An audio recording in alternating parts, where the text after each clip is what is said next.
Yes, people. We are back live. We are back live on the Sarcasm City TV YouTube for another edition of the Sarcasm City Sports Q&A, where we answer sporting questions from the chat. Plenty going on in the world of football as well. As you can see from the title, NONI MADUEKE is set to join Arsenal from Chelsea. Also with the Gunners as well. The GYOKERES deal seems like it's stalling as well. They will probably be the two main talking points. But if you've got any questions outside of those two things I've just mentioned, feel free to ask people. But as always, before I start the show, big up everyone supporting Sarcasm City TV as always. Much love. Big up to everybody supporting. Please make sure though you hit the like button on the video. Whether you're watching this live right now or watching this back after the live, hit the like button on the video. So important you do that. Share this out across all the socials, all the social media apps you are active on, Twitter, Instagram, whatever else. At Yes It's Flawless on both. Follow me at Yes It's Flawless on both. At Sarcasm City TV also on both. So retweet, like on Twitter/X, share from the Instagram. And just as important, make sure you hit that subscribe button if you haven't. Please hit that subscribe button. Hit the notification bell as well. Make sure you do both of those things. Big up to everyone in the chat. I see someone mention a boxing question as well. I won't be doing the Stevenson fight tonight. I believe he's fighting tonight. But next week, Usyk Dubois 2, that'll be live on the playback. So I will be doing a watch along for that. Any questions you have about that, feel free to get in as well. And if you're a member of the channel, people, your question takes priority like a super chat. So if you're a member, I will star your question and I'll make sure I get to it. That's a member at any single level, people. Links in the pinned comment. And on top of that, if you're kind enough to super chat, I'll make sure I get to your question as well. Big up to Warrior J, who is back in full effect. And he's put some news in the chat as well regarding Andre Onana, regarding Mbeumo. More on the GYOKERES news as well, because I think GYOKERES has spoke about it. I think the sporting president has spoke about it as well. The Club World Cup final is tomorrow. Chelsea taking on PSG as well. That watch along will be going down on the playback too also, people. That will be going down on the playback. So big up to King. Big up Reluctant Gamer. Shout out to Sham as well. Says big up Flawless in the chat. Hope you're well, Sham. Hope you're good, King. Reluctant Gamer, same to you. Says pay the tax and hit the like button. You already know when you enter the city, pay the tax. Make sure you do so. Big up to my nephew. Yes, it was a good day yesterday. The reason why I wasn't live yesterday on the YouTube and all the playback people is because I was at a wedding. So that's why. But yeah, it went very, very well. So thank you. And I hope I get your name right, Tin Swallow. If I butchered your name, I apologize. Who wins, Usyk or Dubois 2? Usyk. I think Usyk is just too good. Dubois will give him, is of course, not gonna, what's the word I'm looking for? It's gonna cause problems for him because Dubois is just a problem, especially at heavyweight. Once you, if you're an elite heavyweight, you can hit. You don't even have to be an elite heavyweight.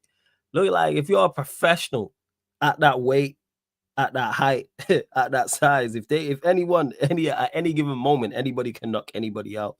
So yeah, he's more than a problem, Dubois, because of his style. However, I think Usyk is just too good. Big up to my guy Eddie in the cut as well. Yes, Eddie, what are you saying, fam? You good? Cool, man. Congrats on the wedding, man. No, you Bless had you. yeah. Congrats on the wedding, man. It's a long time coming, huh? So when do we get to see her? You know, you keeping her on stream. Yeah, you said you went to a wedding. I knew, you want to keep it. It's all good, brother. Hey, if you just wanted to go to the courthouse, get it done. You wanted no publicity because you're a pretty popular guy. I understand. And I respect your wishes, man. Just like brother to brother, I'm happy for you. That's all I'm saying. That's all. So to Eddie and everyone in the chat, to clarify, it was not my wedding. It was my aunt and uncle who got married. It was. Yeah. Hey, people in the chat, wink, wink. It's not his wedding. Wink, wink. If it was my wedding, I would. You know what? You know how you lot would have known it was my wedding because I would have invited all the content creators I work with. Unfortunately, Eddie's over there in the States, but everyone who's over here, we don't gotta do that. I would have flown. I understand. Cool. I know for future now. I know for future now. If I ever happen to get married, I'll let you know. I'll keep it a secret, dog. We ain't gotta speak on it no more. I'll keep it a secret, dog. Yeah, the aunt and uncle. The aunt and uncle bit. I love it. I'm here for it. I'm a team player. Don't even trip. Eddie's, you're clearly in a good space, man, and good spirits. Love that, Eddie. Hell yeah. Love it's that. Sunny. It's sunny. I had a margarita with my brunch, I love and that. NONI MADUEKE has made his way to Emirates. This is All right, talk about, you know what? Since you started it, start there, man. Your thoughts on brother, MADUEKE heading to Arsenal. Talk to us. This is hilarious. It is hilarious. It is hilarious, man. It don't get no better than this. In the words of the Godfather Kevin Samuels, you cannot make this shit up. You can't, people. Second place. And they in that building. They got the Gucci loafers on. They got the Armani 3-piece suits on the oak table in the battle room. They're looking at the big board. They're trying to figure out which attacker can we get to close this gap. Now, I know Florian Wirtz went to Liverpool. I get that. Yes. I know again, Arsenal. We're Arsenal. I'm in the room. We got to think big. They're saying we got to think big, right? Mm-hmm. I know Liam Delap goes to Chelsea. Yep. I know Manchester City, they go and get a Reinders, a Cherokee. They're at the Club World Cup right now. They're kind of preoccupied, right? Yep, they are. That's spot. So what can we do to upset the apple cart? So they land on a couple names.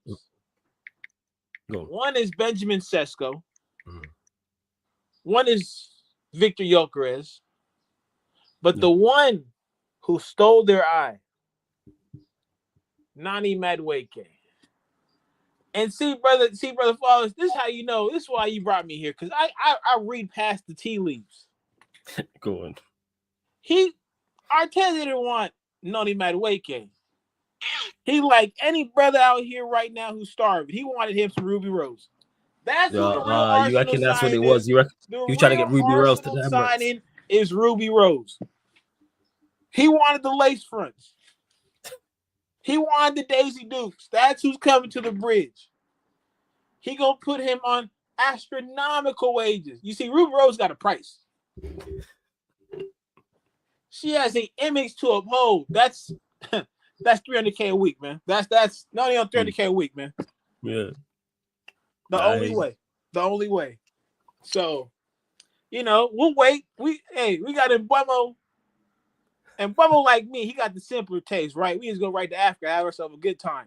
I won't expound on that, but you get my drift. This is where we at. Arteta's not slick. I cracked the code a long time ago, people. And you can only get this here. You can only get it here. So, long may it continue. I can't front, man. They like from troops to... It's like when I start feeling bad for Yardman, they'd have to have done some shit. Cause Yardman Island Strong. Yardman, that old 1980s Island Strong out there fighting for his life and revolution on that island. So he done seen some shit. And he out here almost in tears, man, off this NONI MADUEKE side. So I don't understand it. It's not for me to understand, and prayers to him, bro, because it's crazy. It's one of the worst like things I've seen, bro. It's crazy. It is. I've spoken on it before. I'll speak on it again. This is just Arsenal doing Arsenal things. It's no one, like, don't try and sugarcoat this. Don't anyone try to tell you any different. It's a terrible deal for Arsenal. On all ends, it's a terrible deal for Arsenal. This is why you had the selling club's fans celebrating. Chelsea fans were celebrating the move. And then you had Arsenal fans, Eddie mentioned there, Yardman, he mentioned troops, others crashing out about it. And then you had the people who don't like Arteta, like your Lee Gunner, saying, hey, what happened to back the manager? What happened to if Arteta wants him, I want him type of thing? That's how you know it's an awful deal. And then on top of knowing it's an awful deal from the response and reactions from both sets of fans, just watch him. That's all you got to do. Just all you have to do is just watch the player. He's terrible. He excels at nothing. Ask anyone. This is to anyone in the chat. I'll drop the link in a second, Jez. Give me 1 second. To anyone who tells you they rate him, just ask him. Don't even interrupt them and don't even disagree with them. Ask them, what does he excel at? and see how many things they list. That's how you get people. That's how you get people. Walk people down the path and let them see that, hey, you know where this path leads to, the end of a fucking cliff. It's dreadful. I've watched him enough. As bad as other Chelsea attackers are, he's awful. As bad as some of the Arsenal attackers are. I asked this question, I'm back again. This is before they signed him. A shout out to Sheik actually for the back again appearance yesterday. Love that for him. Make sure you subscribe. You're a real to one for that too, Flawless. Yeah, man, you already know, man. That's fam. So obviously, any way or shape or form I can help out, I will do. And yo, Sheik, from when I tuned in, Sheik did his thing as I expected. Man, I already knew what it was. Oh yeah, he represented, man. He represented. Yeah, man already knows what you're gonna get with Sheik. I was just saying, so ask like I was saying, just ask him. List the things that he's good at. He's awful, and that's what I was talking about. As much as Arsenal are trying to improve, I asked the question: is he Arsenal's worst attacker? Personally, I think yes. Lewis disagreed. Troops agreed. I can't remember what Mon said at the time. But the fact that you are spending 50 million, 55 million on somebody who doesn't improve your attack, which needs to improve. It's not like it's Real Madrid level of talent in terms of attackers. I'd understand that, or Real Madrid level of midfielders, I should say. That's a better example. If someone goes, hey, he goes to Real Madrid, he's their worst midfielder. Well, who do Real Madrid have in midfield?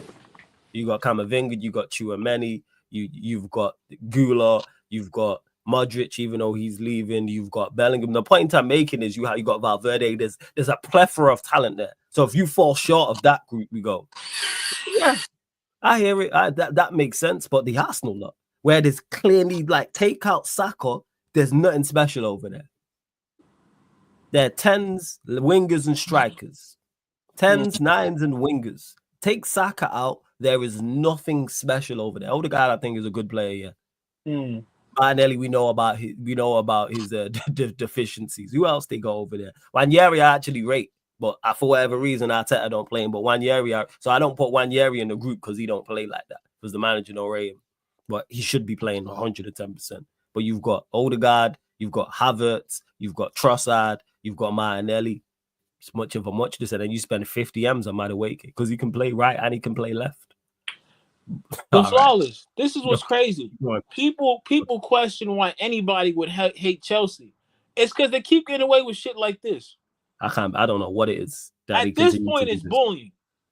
It has to be. See, last year when it happened to us, everybody had jokes. True that.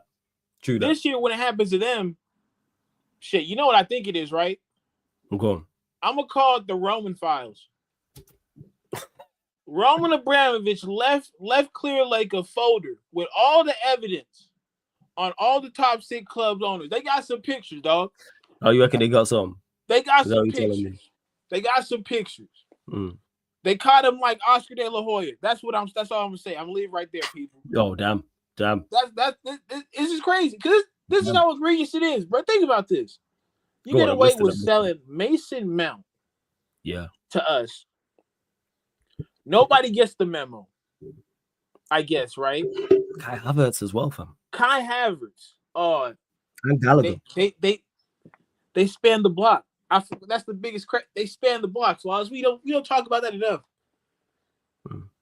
Yeah. What is going on? This is crazy.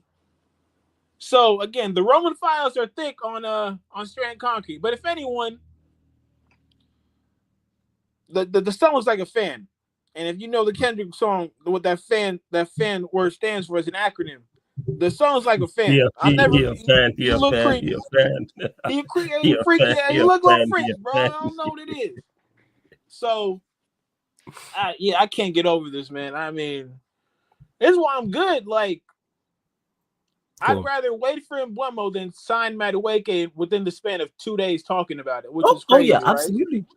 Absolutely, goddamn, without question. It's awful. Like I say, there's no selling of this. There's no 5 positive things about this, 3 positive things of this. This is a worse version of the Havertz deal.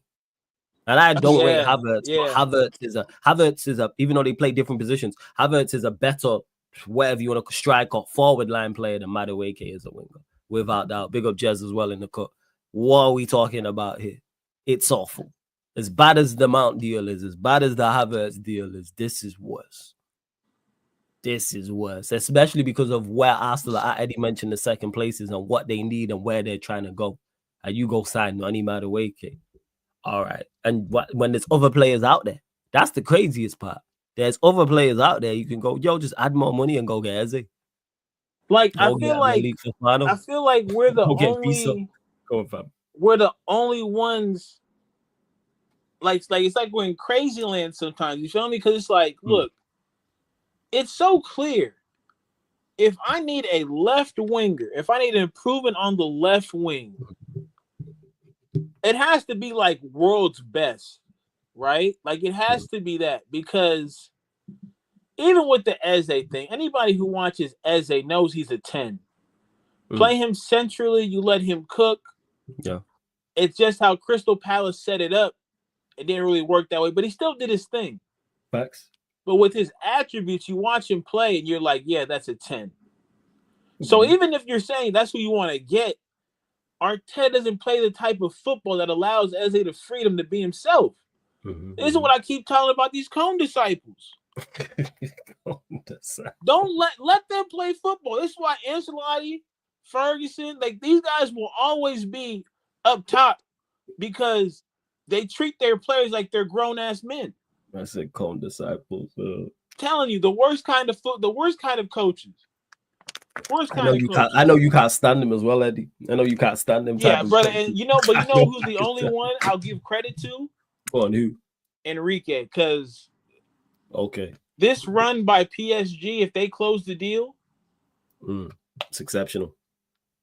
Yeah, it's up there with the City of a couple of, like, what was it, 2 years ago, and he did the treble. Oh, you mean when they cleaned up? Yeah. Yeah, because this could be the start this could be a start of a dominant period for them if they do continue like this. If other top European clubs don't improve, they gotta add to try and catch this slow. But real. I want to ask you, because like with it being PSG who's involved, right? Would you only consider an era of dominance if they was winning Champions League, or if they just continue to win the League on and double up on the cups over there? Like, I think that's the only way we consider them like one of those real upper echelon teams. Yeah, it's unfortunate for them because of it's a mix because of the league they're in, and they was winning that anyway.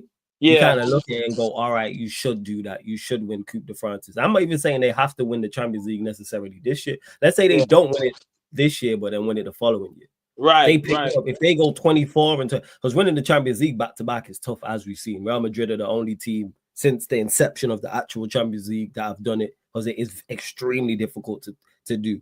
The Barcelona teams that are crazy, the ones with Ronaldinho, the ones with Messi, the MSN ones, the ones people wax Liverpool about and say the best, the AC Milan side, United side, the list goes on.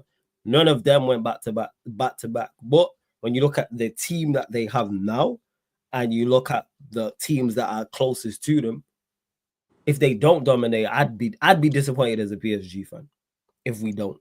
Because who's close to you? Who would we pick as favorites over them right now in Europe? I wouldn't have anyone. I think they're the best team in the continent, and there's no debate whatsoever. Whoever you want to put, whether you want to put Barcelona second, whether you have Real Madrid, whether it's Liverpool, Arsenal, whoever you have as second, I think they're first, and then everyone else is fine. Now, obviously, injuries can happen, teams can improve, etc. But the way they're going and the age they're at, similar to basketball with OKC. The age that their teams win it. People are talking about, and obviously you and Jez are much more knowledgeable than me about this, about can they build a dynasty. It doesn't necessarily mean they have to win 2026. But if they win 2027, that's 2 and 3 years type of thing. So for me, dominance for them, you're good enough to do it. Why not? Yeah. Like if they don't make the final, put it this way, if PSG don't make the final this next year, probably this Barcelona, but and even Barcelona, I think they're better than. Something went wrong. That's what I'd say. But can I add something to that as well, though? Yeah, of course. Hold up, before you go, Jez, and shout out to Champion Jez every time. Are we gonna bypass that? Fats out here putting military grade cameras up in the spot with the zoom in. What's going on? You might carry zoom in. He said, "Hey, that camera went from outside to inside his spot. That was crazy." Got the super zoom. Shout out Fats and Jez, man. Nah, big up, man. Because trust me, he upgraded his shit, man. You gotta respect I the like order. the setup. Fats. I will say I do like it. Trust me, now. But what I wanted to talk is to kind of to add to that conversation literally that we was on. I'm just I'm because I do agree that PSG are like the best team in the world right now, Yeah. and Barcelona is probably like close second. But even then, I think the difference what makes between Barca and PSG is that PSG is just a bit more refined in terms of not being able to concede too many chances and conceding too many goals, which also Yeah. comes with the fact that they have like an elite goalkeeper as well. But um, it's kind of weird because we sit here and say we're expecting them to be going on and then being dominant and all that, but I'm thinking back to the time when Madrid won the Madrid, I think in 2016, won the Champions League. And after they won that, and people question if they can go back to back. A lot of people question that and didn't think that they're going to go back to back. And if you're going to be honest, that team is a lot more talented than that team is more talented than the PSG team. When you look at it from player for player on the pitch, and people then didn't even believe that they can go back to back. So of course, like for me, because we've never, you know what it was, Jet? Because we'd never seen it done before. And that's the thing, and that's I feel where it stemmed from with them. It wasn't so much Madrid not being good enough. It's just that we'd seen absolutely top quality teams fail to do so. And that's the other thing, just to push back on you a little bit, Jess, and I'll let you cook, is that because you can actually answer this. I got two. So, usually with the teams that win something, the only way they repeat is that they got better. So, do you think the field has got better, or do you even think PSG through, and it's early, maybe because it's early in the transfer window, do you think they've gotten better? Because they've been fairly quiet for what they're known to be. I haven't seen any big moves, and you could say maybe on the outside, no team really has in that Champions League contention has made anything drastic other than Liverpool. I think also at Liverpool, I don't think you can say for any team at this moment in time where I look at their transfers and say you coming into the season a lot stronger than you were last season when it comes to the Champions League campaign. So I don't Liverpool. I don't think so. Any other one. And to the part of PSG, they haven't necessarily been improving at the moment as well. I think right now, Enrique just prioritizes continue. What's it called? Continuity. Continuity. Yeah. I think he prioritized that right now. That's why I think in this market so far, they haven't really done much. But I feel like after the Club World Cup, players go to rest. Maybe you see 1-2 signings because I do think they need to maybe add another forward to the team. I think they need to go and add another centre back, which they've been linked with. Like they're trying to go and get Savani from Bournemouth, which I think, in my opinion, a lot of people don't agree. I think he's better than Huijsen, but that's a debate for another day. Oh, jeez, really? You rate him that highly? I've been a fan since before he joined them. I'm a big fan. I'm a big fan. So I think he can even be better than Huijsen. And first. You look at the play. We're looking for the type of attackers that they're looking for. There's so many attackers out there that you can look at and say fit that type of style of being able to comfortably rotate across the whole pitch, but most importantly, being able to go and press. I think they can make changes, but I don't know, because I do agree with you, like, because we have never seen people go back to back like that. That's why people will be Dortmund, Real Madrid. But I feel like with this PSG, because they're not as talented, I'm just wondering if my question mark is more of I'm just wondering if this is going to continue in terms of how they're performing. Who's to say that they're not chopping off? And it would just because we have to face it. They've not been playing like this for a year. It's been only half of a year so far, if you really look at it. So I'm just wondering, do I trust the team to be able to keep it up now for the season going, especially if they're doing only minimal additions, which I think they only have to do. I don't think they have to do major additions, 3-4 guys. I think 2 guys are cool. But I'm just wondering if this team is what we all think they are, and we are just waiting, or is it just a team of, we view it as 2025 PSG instead of the PSG from 2025 onwards, you know what I mean? Yeah, I hear you. If I'm them, I'm definitely, because I'm looking at the field as well. That adds into it. True. That's one thing. Over Europe. That's the one thing that other teams that won the competition had to deal with. Whereas not everyone's in rebuild, but a couple of the closer teams to you are in that sense. So you got City doing that. You've got Real Madrid doing that. You got Liverpool looking to add. Barcelona will look to add. To me, they're the 4 other teams there. If there's another one, let me know. If you want to include Arsenal, cool. That's 5.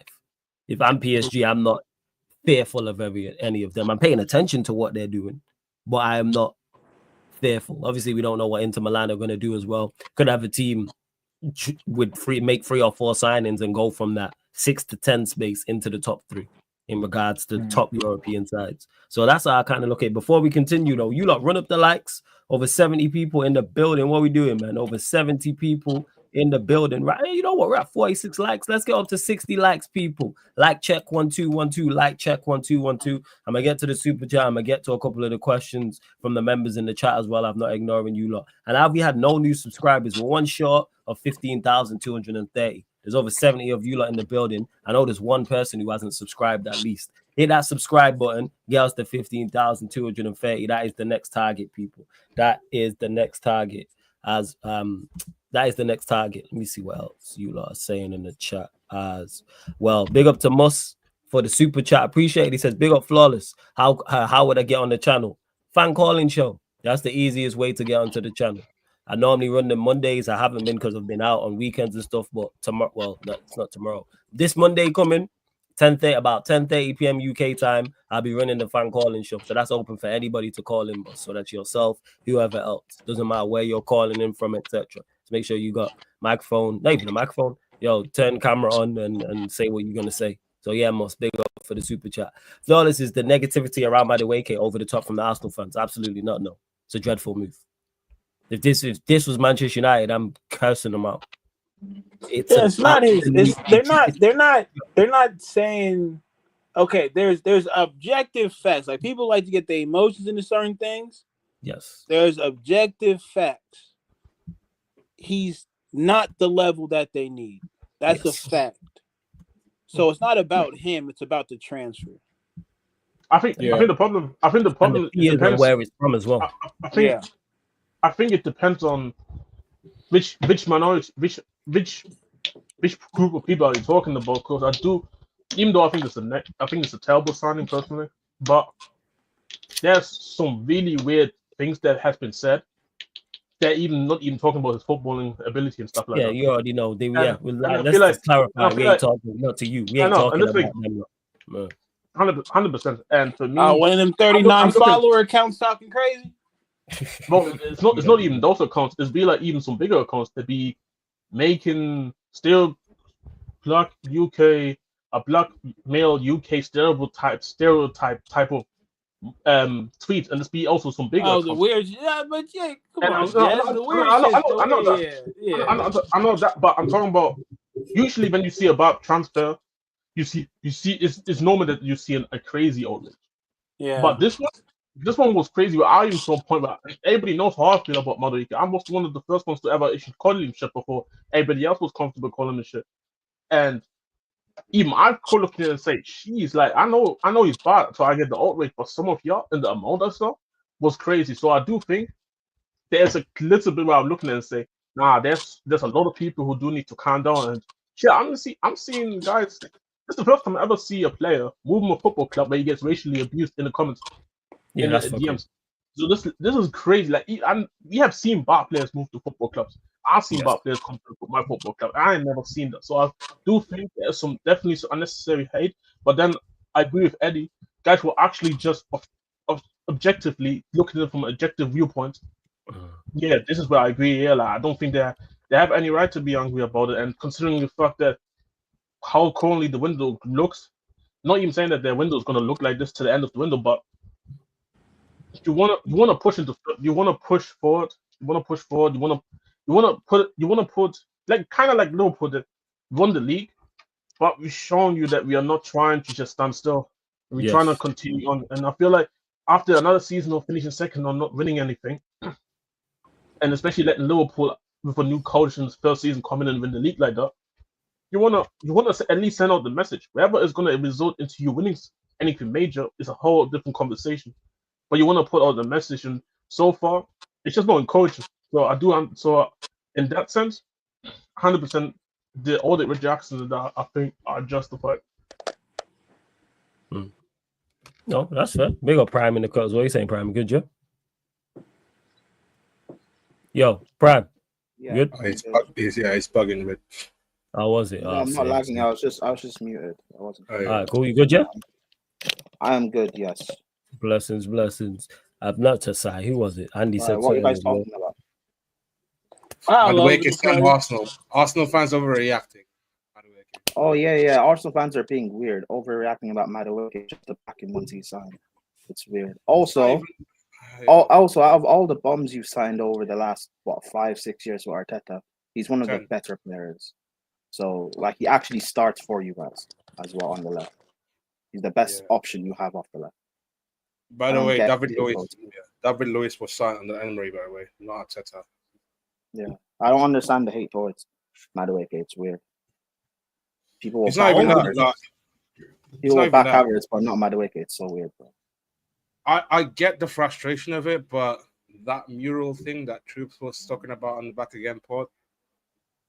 Well, they trashed Arteta's mural. Yeah, they basically like just spray it on underneath the nearby the Emirates Stadium, just say Arteta out. Hey, signing a terrible player will do that. That's to you it. still. Yeah, have you seen that pic? Oh, that ain't nothing, bro. Yeah, y'all salty. You say signing a player, but like they've signed worse players than Madueke. Like people. Jorginho was a better one. Jorginho for that. No, wait. Who? Okay, so let's go for it. Who for that money? Havertz is worse than him. No, he's not. Havertz is a better player than Madueke. When he signed from Chelsea, it's a coin flip. It's a coin flip. I think it is, and also as well with the Havertz thing as well. He had with them how they'll look at it as well as go. All right, at least there's something to it. Like I don't rate Havertz. This is well known. He's a better player than Madueke. He's gonna give you more output. He's better player. He's gonna give. Look at their numbers. Look at their numbers. I don't rate Havertz at all. I don't rate Havertz. Bring him up. I don't know him off the top, but I'm telling you, without even bringing him up, I know he has better numbers. He's technically a better footballer because he's a tall player and Arsenal play crossing, inshallah. Before Arsenal, I bet his numbers at Chelsea about. No, yeah, even just bring up their Chelsea numbers. I bet his numbers before they went to Chelsea was more better. What are we doing out here, man? I don't know. I don't know, but I watched both. I watched both at my club. Havertz I saw that. Not good. So I don't rate Havertz. Flawless was just talking about output. Flawless was just talking about output. We're talking attackers. Like he gets more GNA as well. I don't rate either of them. I'm on record crashing on Havertz long time ago, but he's a better player than Madueke. Yes. I disagree. It's trash. I disagree. But regardless, it's not too crazy of an argument. I don't think it's far. I think it is at least with Havertz. That's like I go.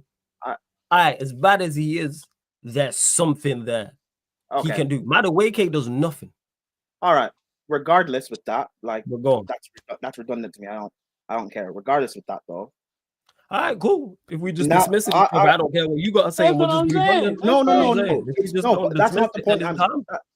But we can't just be redundant. It's redundant because I span you on a topic and you don't like. What does he do better? No, but that's not the point. Let's break it down and let's discuss it. What does he do better than him? Flawless. Outside of physically being better because he's quicker and he has more pace, what does he do better than Havertz? I'm not trying to make this Havertz and be redundant. But you just the conversation. Yes, the conversation. You tried to dismiss what I'm saying. I don't care about I wasn't dismissing your point. I'm not dismissing what you're saying. My point is, I'm not trying to talk about that. That's not the point. I'll make that clear then, because that's very dismissive. I was making that clear. I said that. Nah, you didn't. It was very dismissive what you said, but carry on. Okay. We'll go on, carry on. Because I've talked about this on multiple streams. The Havertz Madueke thing, that's not my point with this.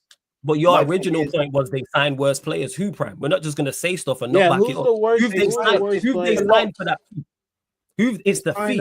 You're missing out points. Like you could argue Kepa's a worse player. You could argue Jorginho's a worse player, even though I think it's the money that's the issue. If Madueke was 10 million, there wouldn't be this outrage. Same way if Kepa was 55 million, what would the conversation be? What are we talking about here? Let's talk like we have sense. We know what it is. We know where it stems from. It's because he's 55 million. If he was 5 million, there'd be no convo. If Kepa was 60 million, if they bought him for him, outrage. Same way. How much was Jorginho? He had 5 mil a year. 5 million. If Jorginho was 55 million, outrage. Why are we acting like price tags don't matter? Come on, man. Go on, carry on. What are you saying? Go on, carry on. I know that's all fine, but again, that's not the point I'm trying to make with this. Go on. I'm trying to make that the outrage on him just to end up backing him anyway. It got announced by Fabrizio, and you have Arsenal fans who are outraged backing Madueke. Yeah. That's the point I'm making, that it's ridiculous having outrage about him anyway, if you're still going to just back the player and act as if he's the best thing since sliced bread. Can I ask you a question? That's the point. That's the point I'm trying to make, because Arsenal signed a lot of these bad players. Whichever one you think is worse than the other is fine. You signed a lot of these bad players, like a Jorginho who was finished off his legs, Havertz. You signed Kivior, etc. All these bad players, Moreno, just to end up backing them anyway, and they just end up staying at your club. And you sign them and you put them on large wages. You end up not being able to actually get rid of them. That's the point I'm making of why is this now going to be the straw that breaks the camel's back, just for you to back him anyway. I'm seeing people making videos in outrage, which is fine. If you're angry with Madueke, that's fine. But then you're going to back him anyway afterwards. That's weird. I think the majority of the noise is towards Arsenal. I think if we're going to kind of color the conversation behind, I won't say a small portion, I'll say it's a significant size of the Arsenal fan base. And again, I'm not on Twitter, so I can't, kind of describe what's going on there. He turned off his DMs because people are sending him abuse. Like that is the sort of stuff I'm talking about. Like, you're sending all the energy that you have towards Madueke.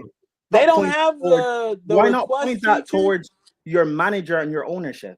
You're targeting the player. That's wrong. Just for you to back the player anyway. They don't have the request. Like I was asked this because just for you to go and end up backing the player and acting as if he's the best thing anyway. It's weird. No, I think honestly, like, this is one question. I because like usually on Instagram, right?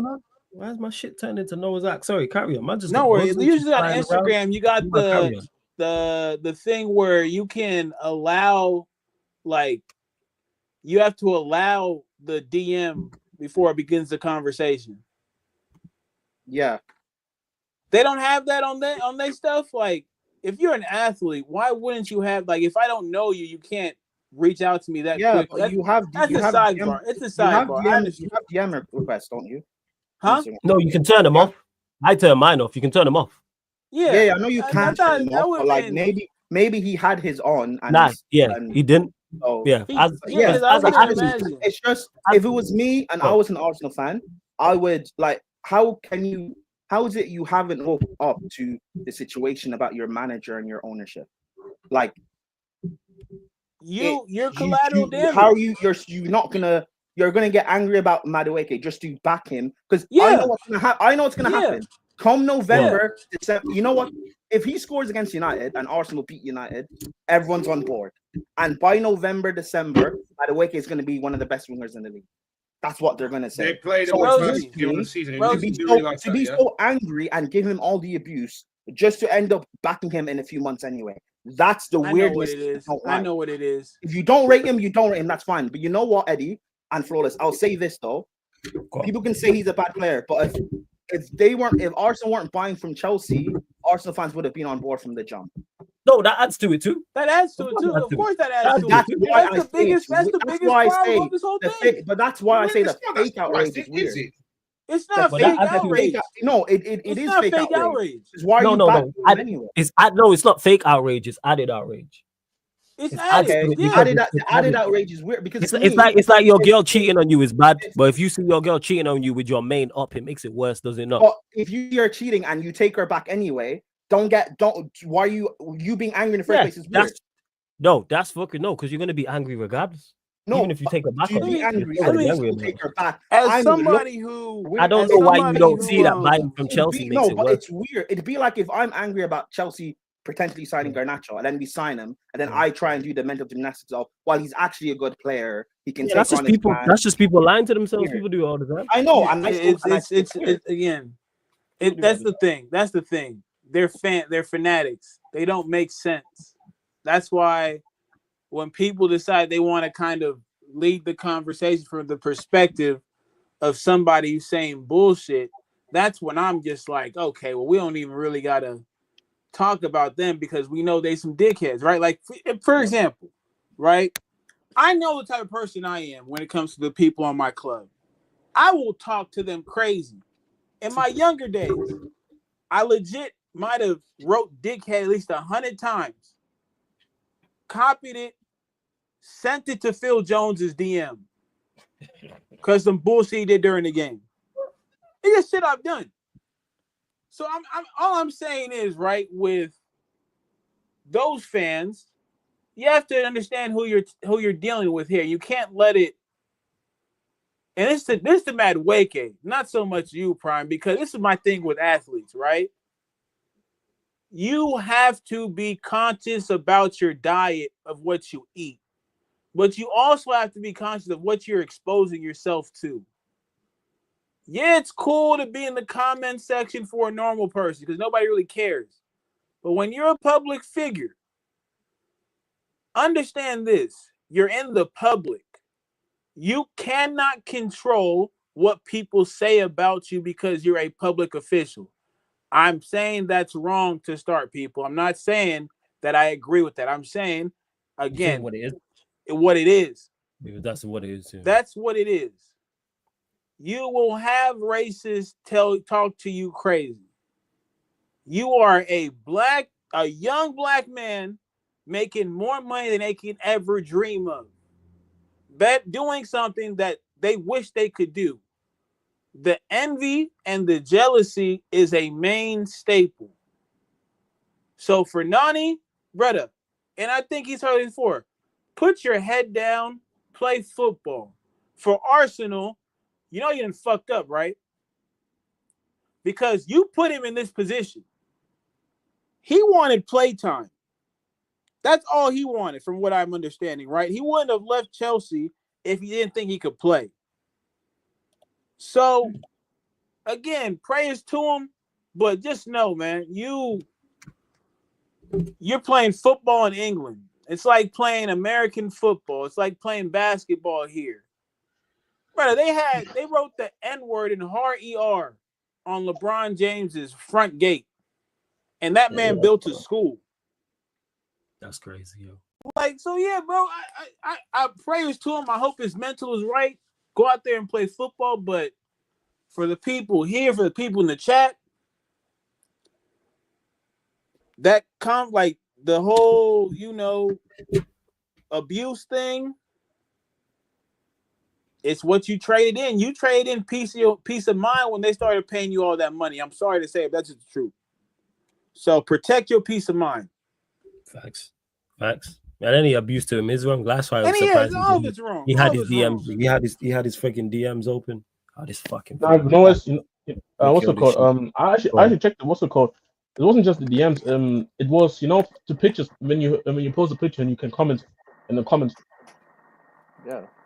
Yeah, like obviously those you usually leave them open, in it, like every athlete does it until like there's made like bunch of guys coming in, and then this is when he's turned it off. Like even Kudos it's just weird behavior. That's why I say all the time it's a minority of people. It's just a minority of people because like I saw somebody call Kudos a nigger today after his goodbye post for West Ham.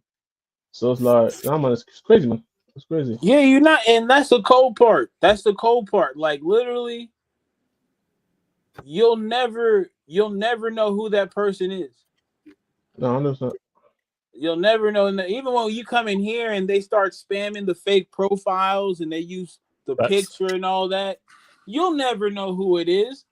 But if you understand that's what comes with the territory, then it's a bit more. Now you can tolerate a bit more, but you won't let it pass. And those are two different things, right? Like you can check behavior and you can tolerate behavior at the same time.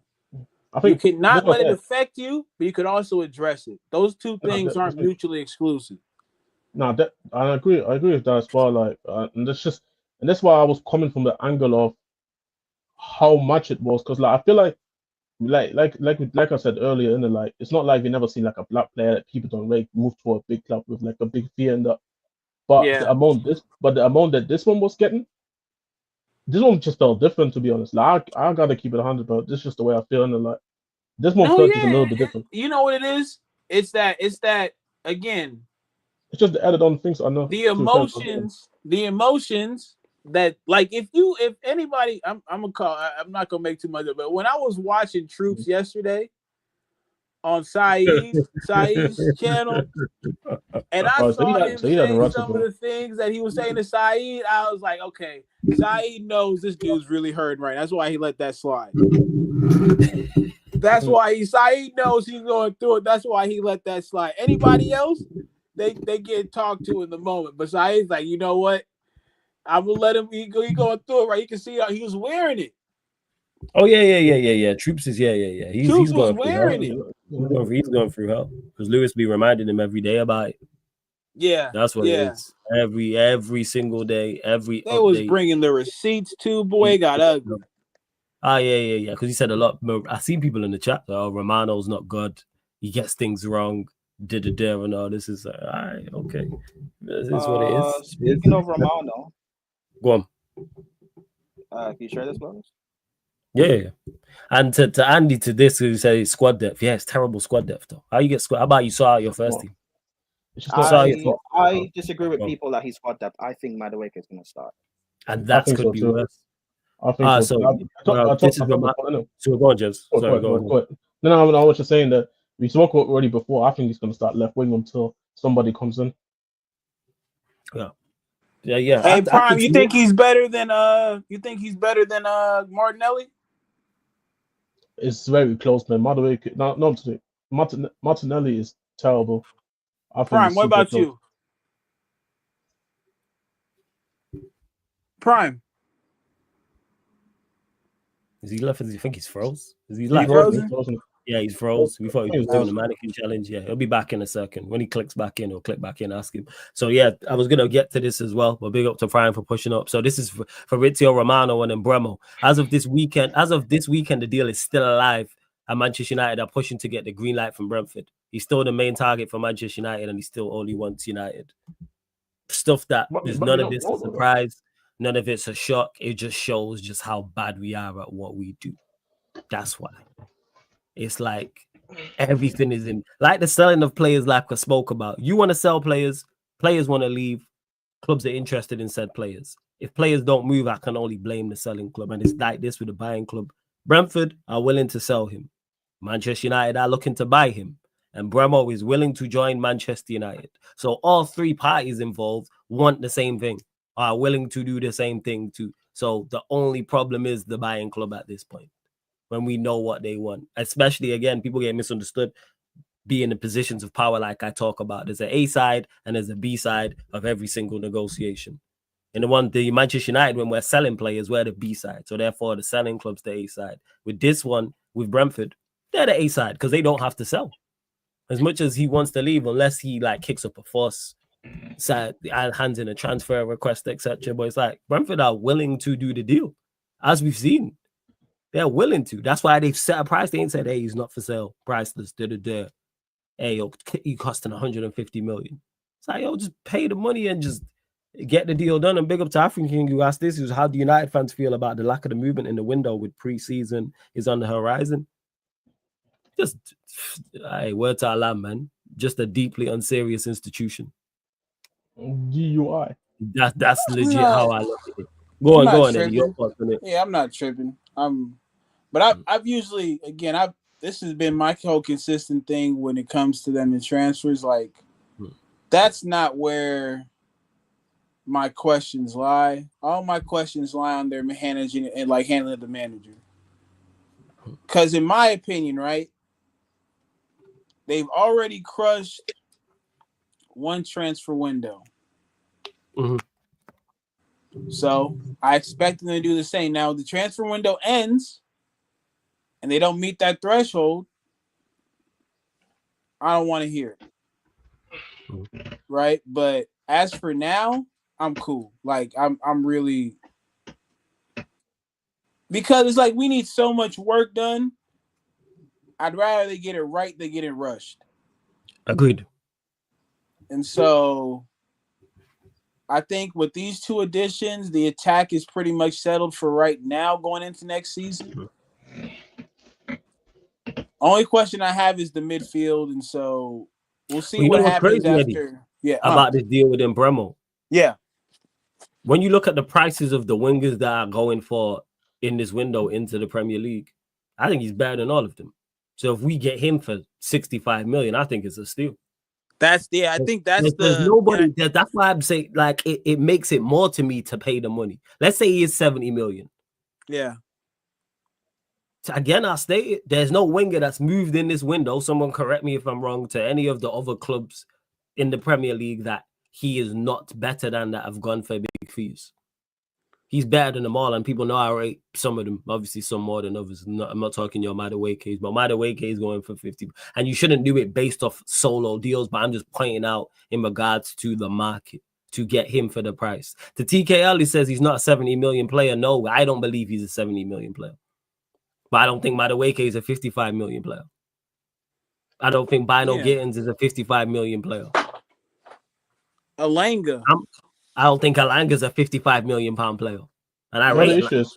You know the I don't issues. think, how much was Kudus to use before you go, Jess? 55. And how much was Gibbs White? What was his price release clause? 60. Okay, I rate Gibbs White. I don't think Gibbs White is a 60 million pound player. And I rate Gibbs White. Free MJ Dub, man. They got my dog. I think Gibbs White is a quality player, but he's not. So to say he's not a 70 million pound player, no, I don't think he is. However, is he a 70 million pound? Would it be worth it in the end? Yes. In this market, the issue is where you have to look at it. Yes. Do I think he's 70 million? Do we get 70 million out of him? Yes, I do. Even though I don't think, like, it's like, I think 65 is a fair amount, but we're talking minimal. Go on. You know this. I think the issue is more so the fact is that you can look at how much a player is worth from a perspective of how you feel like the player should be worth, but then you look at how much the market thinks the player is worth. So I don't necessarily think, based on Kudus' play last season, he should have been a 55 million. Well, ironically, we actually got a deal on it. West Ham was looking for 70. And we got 55. So that's, when you look at it, it's a very good deal when you consider all things considered. But do I think that necessarily, based on his play last season, was 55 million worth? Like you said, no. Do I think 70 million for Bremo? This is the way he played last season. You should have paid that after one season, scoring 20. No, not necessarily. But when you see the market going and how the players goes, the price only goes up for players who perform better. Like Brentford is in the well-owned rights to think of, hold on a second, why do we have to sell you for the same price that we thought at the beginning of having to stay there when we've seen worse attackers or players that put lesser numbers up than you last season, and we do not believe they're better than you? Why do we have to keep the same price then? Why can we not rise it just a little bit to the point where it's fair? And let's face it, man, in this era right now, even if players put on transfer requests, selling clubs these days have so much power. Unless you're in a situation where you have 1 year left, you really can't necessarily force yourself all football clubs these days. It feels like, especially in the Premier League. If Barrow was out of the Premier League, he would have not gone for this much money. But because he's within the Premier League, because his contract situation is favorable, Brentford can even say, you know what, if you want to, hey, if you're angry, you're angry. People don't understand that Manchester United are not the A side of this negotiation. So it's like, you have to pay B-side tax. So you gotta pay B-side. If you're the A side, guess what? We get him for probably 50. If he's got 1 year left on his deal and he kicks up a fuss and does the Jokeres thing and I'm not going training, etc., we probably get him for 50. Or if he has a release clause, we get him for less, because you know what a release clause does? Makes the buy-in side the A side. Exactly. And also they hadn't lost their manager. Say that again, fam. Say that again. If they hadn't lost their manager, they might be a bit more willing to negotiate easier. Exactly. So it's like, there's so many factors that go in favor for Brentford, where, like, and even them, like, I haven't seen anything where they've been taking the piss out of Man United, and it's like 1 second, United is close to agree, and then they said last second, you know what? Now we want an extra 7 million on that. From what it seems like to me, they have a consistent price tag. It's just that United trying to work out what's the best payment structure to get that point. But is it because they're waiting for some money to come in order then to say this? There we go. Is it because let me ask one you? It was crazy, Jess. Money's there. Money's came in. I know. Was that, he but there? Was he their best player last season? Yeah, he was the best player last season. Yeah, so I mean, he's their best player. So it's always going to be a crazy. And you also consider what I didn't realize as well, Eddie. I checked his performance matched up. I checked his numbers from the past 2 seasons. Impressive, not as impressive as this gun season, but go check his numbers. It's really good. There was one season he had like I think he was like 9 goals and like 8 assists and 25 starts, like that. Yeah, exactly. And considering the way they're the only player in the Premier League, so there's not really a lot of games to get put up these numbers. Being also a team where half the time you're probably even the worst team that you're going up against. So these are good numbers. So Brentford has no reason to rush selling him, even if he does a fuss. There's no reason why they have to sell him. Yeah. If you like, the same thing happened with Tony. They didn't have a reason to sell him until the banning situation happened. Yeah, so facts. I'll be honest, like with Man United, like I said, Papiti was saying next week, maybe they just continue on working on. I think even though I agree with Eddie, I don't think United fans need to panic yet. I do think though, from next week is going to be 6 weeks since they started. Since Bremo told everybody he doesn't want to join nobody but Man United. I do think having to waste so much time, well, not knowing if you're working on other targets or working on players leaving the football club is an issue though. Like, how are we confident that they currently, as well, we're working on this Bremo thing? Are people confident that they're also actively working on getting players out, knowing that they need to get out as well? Because I feel like Flo has said many times before, if one or 2 players would have left the football club by now, I think not many people would care about this Mbemo thing taking that long. But the fact that Mbemo that's still secondary to me. That's why I'm not panicking, because buying players to me is so secondary. It's on the list second, but first and foremost is removing players. If someone said you'll get rid of all these players and the only player you'll sign is Cunha, I don't want that to happen. I'd take that deal. Yeah. If someone said you'll sign nobody else, but you'll sell all of these players, I bet I'd shake hands with that person and go, cool, I'll take that as a deal. But I think that's so much important. That's so much more important. But I feel like that's the issue though, because neither have happened.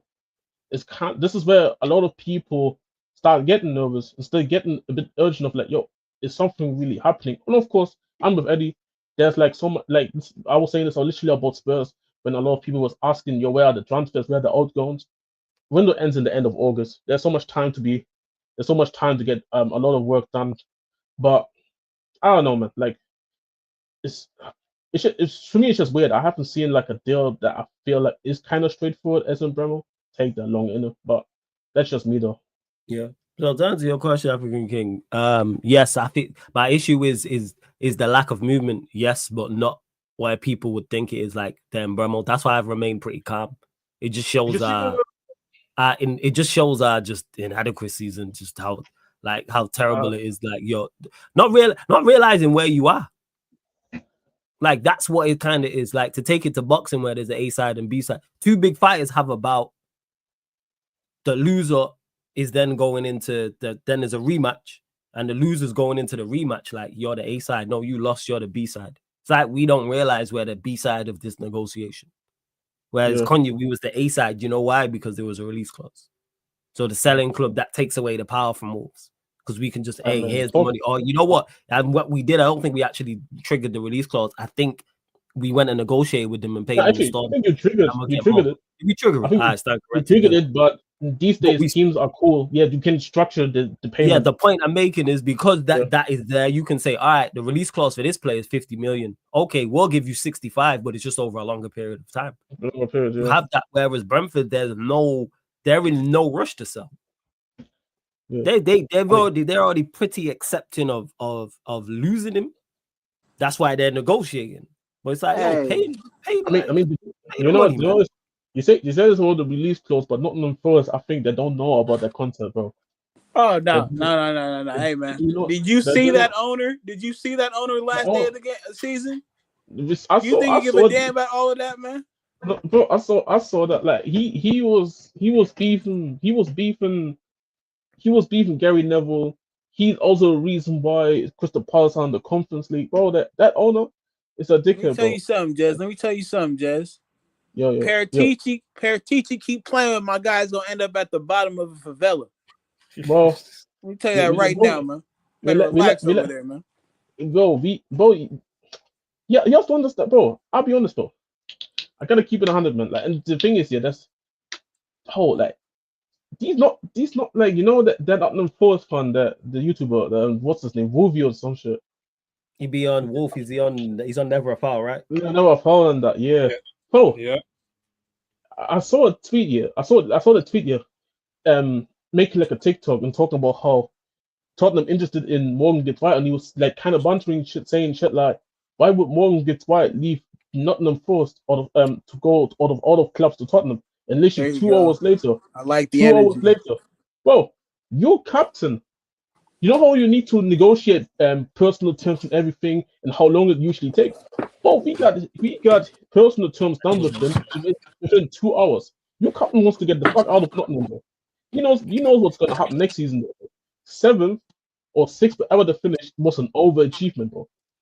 Some Tottenham fans will tell you 6 is not good enough. So of course your captain wants to come here, but the funniest shit was looking up one day and seeing Navas as a goalkeeper for them. Like, where the fuck did he get there? Bro, and you know what pisses me off as well is that we should have had two announcements in 2 days with Kudos and yesterday. By the way, fire as we usually sack with announcements, but that Kudos one was fire. They up to the club. And the black kid, fire as well, man. But we should have had that on the next day. We should have had Morgan Gibbs White do his medical. And we should have announced him as well. But then the motherfuckers are saying they want to do a legal action against us. But this is where the hypocrisy comes in. It's like the Forest trying to snitch you up. One sec. It's not even trying to snitch us up. The owner is just petty as fuck because he can't believe that he's only getting 60 million for Morgan Gibbs White, who is undoubtedly 60 mil for a player that is the best player at the football club, and Elanga went for 55. He can't believe that Morgan Gibbs White is only 5 million. That he's only getting 5 million more. This player is best player. Of course, he's pissed. He's petty, bro. The thing is, with his past behavior, that's why I'm not even like worried about shit. Is this Morgan Gibbs White thing not gonna happen? Because I know it's coming from a petty side. That's why we didn't even hear anything today about them continuing their path in terms of trying to put legal action on that. So we have to wait. This shit is getting delayed for no reason at this moment in time, and I generally believe that we get Morgan Gibbs White. But I think it's petty because you know what's hilarious? Because people trying to compare this with the Olisa and Chelsea situation where Chelsea paid the release clause and then Palace said, no, hold on a second. You doing this? You didn't even come here to talk about us about the release clause, and we had evidence about tampering and shit like that. But the difference between the Olisa thing and the Chelsea thing was, and this Morgan Gibbs White thing is, not Fabrizio literally tweeted, Nottingham Forest authorized him to do the medical at Tottenham literally the day before. So you're telling us you didn't know about it, that we didn't contact you, yet you allowed him to come to Tottenham and do the medical. There's just too many. There's too many holes to the story where I'm struggling to believe that they have any sort of evidence for this, and we just have to wait because they're taking the piss. Some people are saying they're probably hoping that another team comes in and they can get more money out of it, but it don't matter. Everybody knows that Morgan Gibbs White has a 60 mil release clause. So regardless of what's going to happen, I already said this. Regardless, you guys are not.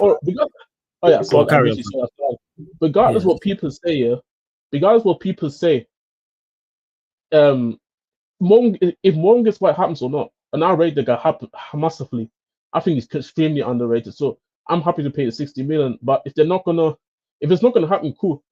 But just even if it's not going to happen, just know Nottingham Forest, they're not rivals, bro. Look after anyone close to you in the Midlands, bro, like Leicester and them, man. But like all I'm saying though is next season though, with or without Morgan's right, Nottingham Forest away, walk into your trap, step out of your trap, bro. This is what's going to be the settings, bro. This is what the settings going to be like going into Nottingham away next season, bro. Because like the owner is just a dickhead, bro. I'm sorry, man. The owner is just a dickhead. Yeah, I think with everything that's going on, like owners are starting to flex for some odd reason. Like get into the whole Crystal Palace thing. We legit have our ownership group owns United, had Nice in the Europa League. And they made exceptions. People, what you're seeing is UEFA at its finest. This is what UEFA does. Mm-hmm. One of the biggest criminal enterprises the world has ever seen. And I'm sorry, I'm gonna say what needs to be said. If you people don't understand that UEFA and FIFA are absolute crooks, I don't know what to tell you. They make this shit up as they go along. So shout out to Crystal Palace. I think they actually have a better chance of winning that competition than they do with the Europa League. What's it called? They're actually going to. I think they're going to actually America representative because they can actually appeal it because some people are saying they got some evidence to provide that. Yeah. Some because ironically, the same guy that I'm just talking about, the Nottingham Forest owner, apparently has some dirty hands on how the whole situation happened to begin with and put Palace in this type of situation. Isn't it like if Palace gets knocked down, they go to Nottingham Forest goes to Europa League? Yeah, as of right now, they're in the Europa League now. Crazy. This is what I'm trying to say. There is apparently there is that owner has some connections with the team that I think Lyon played last season. One of the players that was a Nottingham Forest player was on loan to a French team, and he gave like a penalty away last minute in order for Lyon to, I think, get enough points for them to finish in the Europa League and have the situation created where Crystal Palace ends up having the situation that they are in right now. But again, I'm not 100% sure. I need to go and read into this again. But that owner for Nottingham, he has some dirty hands in it as well, potentially, man. But most people know, like, again, the way he moves like the rules don't apply to him. And people who move like that, that's a consistency with how they move in the rest of their life. And the funny part is, I've been speaking to people and reading people. Apparently, Premier League had enough of his ass, bro. Like they hate when every time because he complains a lot. And the Premier League apparently are just tired of him as well. That's why I feel even so good about the Gibbs White thing until I get proven otherwise. But anyways, I just want to also quickly just mention that how crazy actually that 48 hours was, because I think most Spurs, I even tweeted it, bro. I don't know how to act because Tottenham was getting 2 players done for 2 big sums, 110 million inside 2 days. And apparently, that also has to do with the fact that we got some outside investors coming in, and also the club itself putting money from their own pockets. And you saw all the reports, like we actually might get our stadium naming rights being sorted out. And there's some people that want to have some part ownership with Levy also, not stepping down completely, but changing as well within the club. And when I was looking at those 2 deals yesterday, not yesterday, but Thursday and Friday, how quick they got these things done, I don't know. Like I said, I can't say what to say. Maybe all of these things that are taught to me are lie. But the way the club is moving to me, it's something different about it. And I think even every Tottenham fan that I saw have all said the same thing in terms of how it feels different. It feels a lot different to any other summers that I have seen personally. So let's hope this Gibbs White thing is getting ready. I heard that we want to look after Gibbs White, or even doing this Gibbs White thing right now. We're looking to strengthen the midfield now, which I was asking to do. Yeah. So man, they want to do the business, man. And if they can go and get Wharton, Man, what a signing, man. But we have to see, man. Big up to everyone in the chat as well. I see you lot. Big up Barnes. Make sure you lot subscribe to Beijing Reds TV. Beijing, what up, OG? I see all of you lot. Shout out to the OG as well. Prom, I didn't. If you got the GYOKERES quotes, the main quotes, let me know, man. To anyone else in the chat who has that as well. He's saying apparently United in the race. Before you go, just 1 second. Apparently United in the race for Rodrigo are showing interest. I believe it when I see it, man. I believe that when I see it, Prom. I really will. Go on. I don't have to GYOKERES come, but I have what the owner has said today or yesterday for us. Oh, go on. What is the opponent? What did the president say? Sporting president Fernandes on GYOKERES not showing up for pre-season. If they don't want to pay Victor fair market value, be very comfortable with that for the next 3 years. This strategy is also making it more complicated for the player to leave. Nobody's above interest of the club, whoever they are. We are calm. Everything will be resolved with the market closing. And an apology to the group. Yo, what? This is the quotes that Jez just read out also on the screen, people. But that's crazy.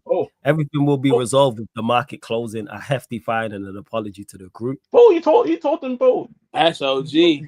Somebody who's seen some shit. You told him, bro. You do what you want to do, bro. By the time the window was closed and you were forced to come back, bro. Boy told him, you gonna kiss this ring. You know what I'm saying, bro? You gonna kiss this ring. Pucker up, playboy. You gonna kiss this ring, man. It's sporting. Bro, that's what he said, man. That's crazy. Bro, that's crazy. This is no Braga FC. This is no Victoria SC, bro. Like, bro, this is sporting. This is sporting. Yeah, come on, man. You know what I'm saying, bro? Like, you signed with Portugal, bro. That sporting director, no, he's not up there in terms of like them ones, like Napoli, Little Rentas. He took that out the Levy playbook. That's out the Levy playbook. That's what I'm saying, bro. Like he told Chelsea to fuck off for Mudrick and Sultan for less. You want to go kiki on a golf course, don't you, Kane? Nah, go kiki with that garden nose. Go kiki with that garden nose. See what happens to you.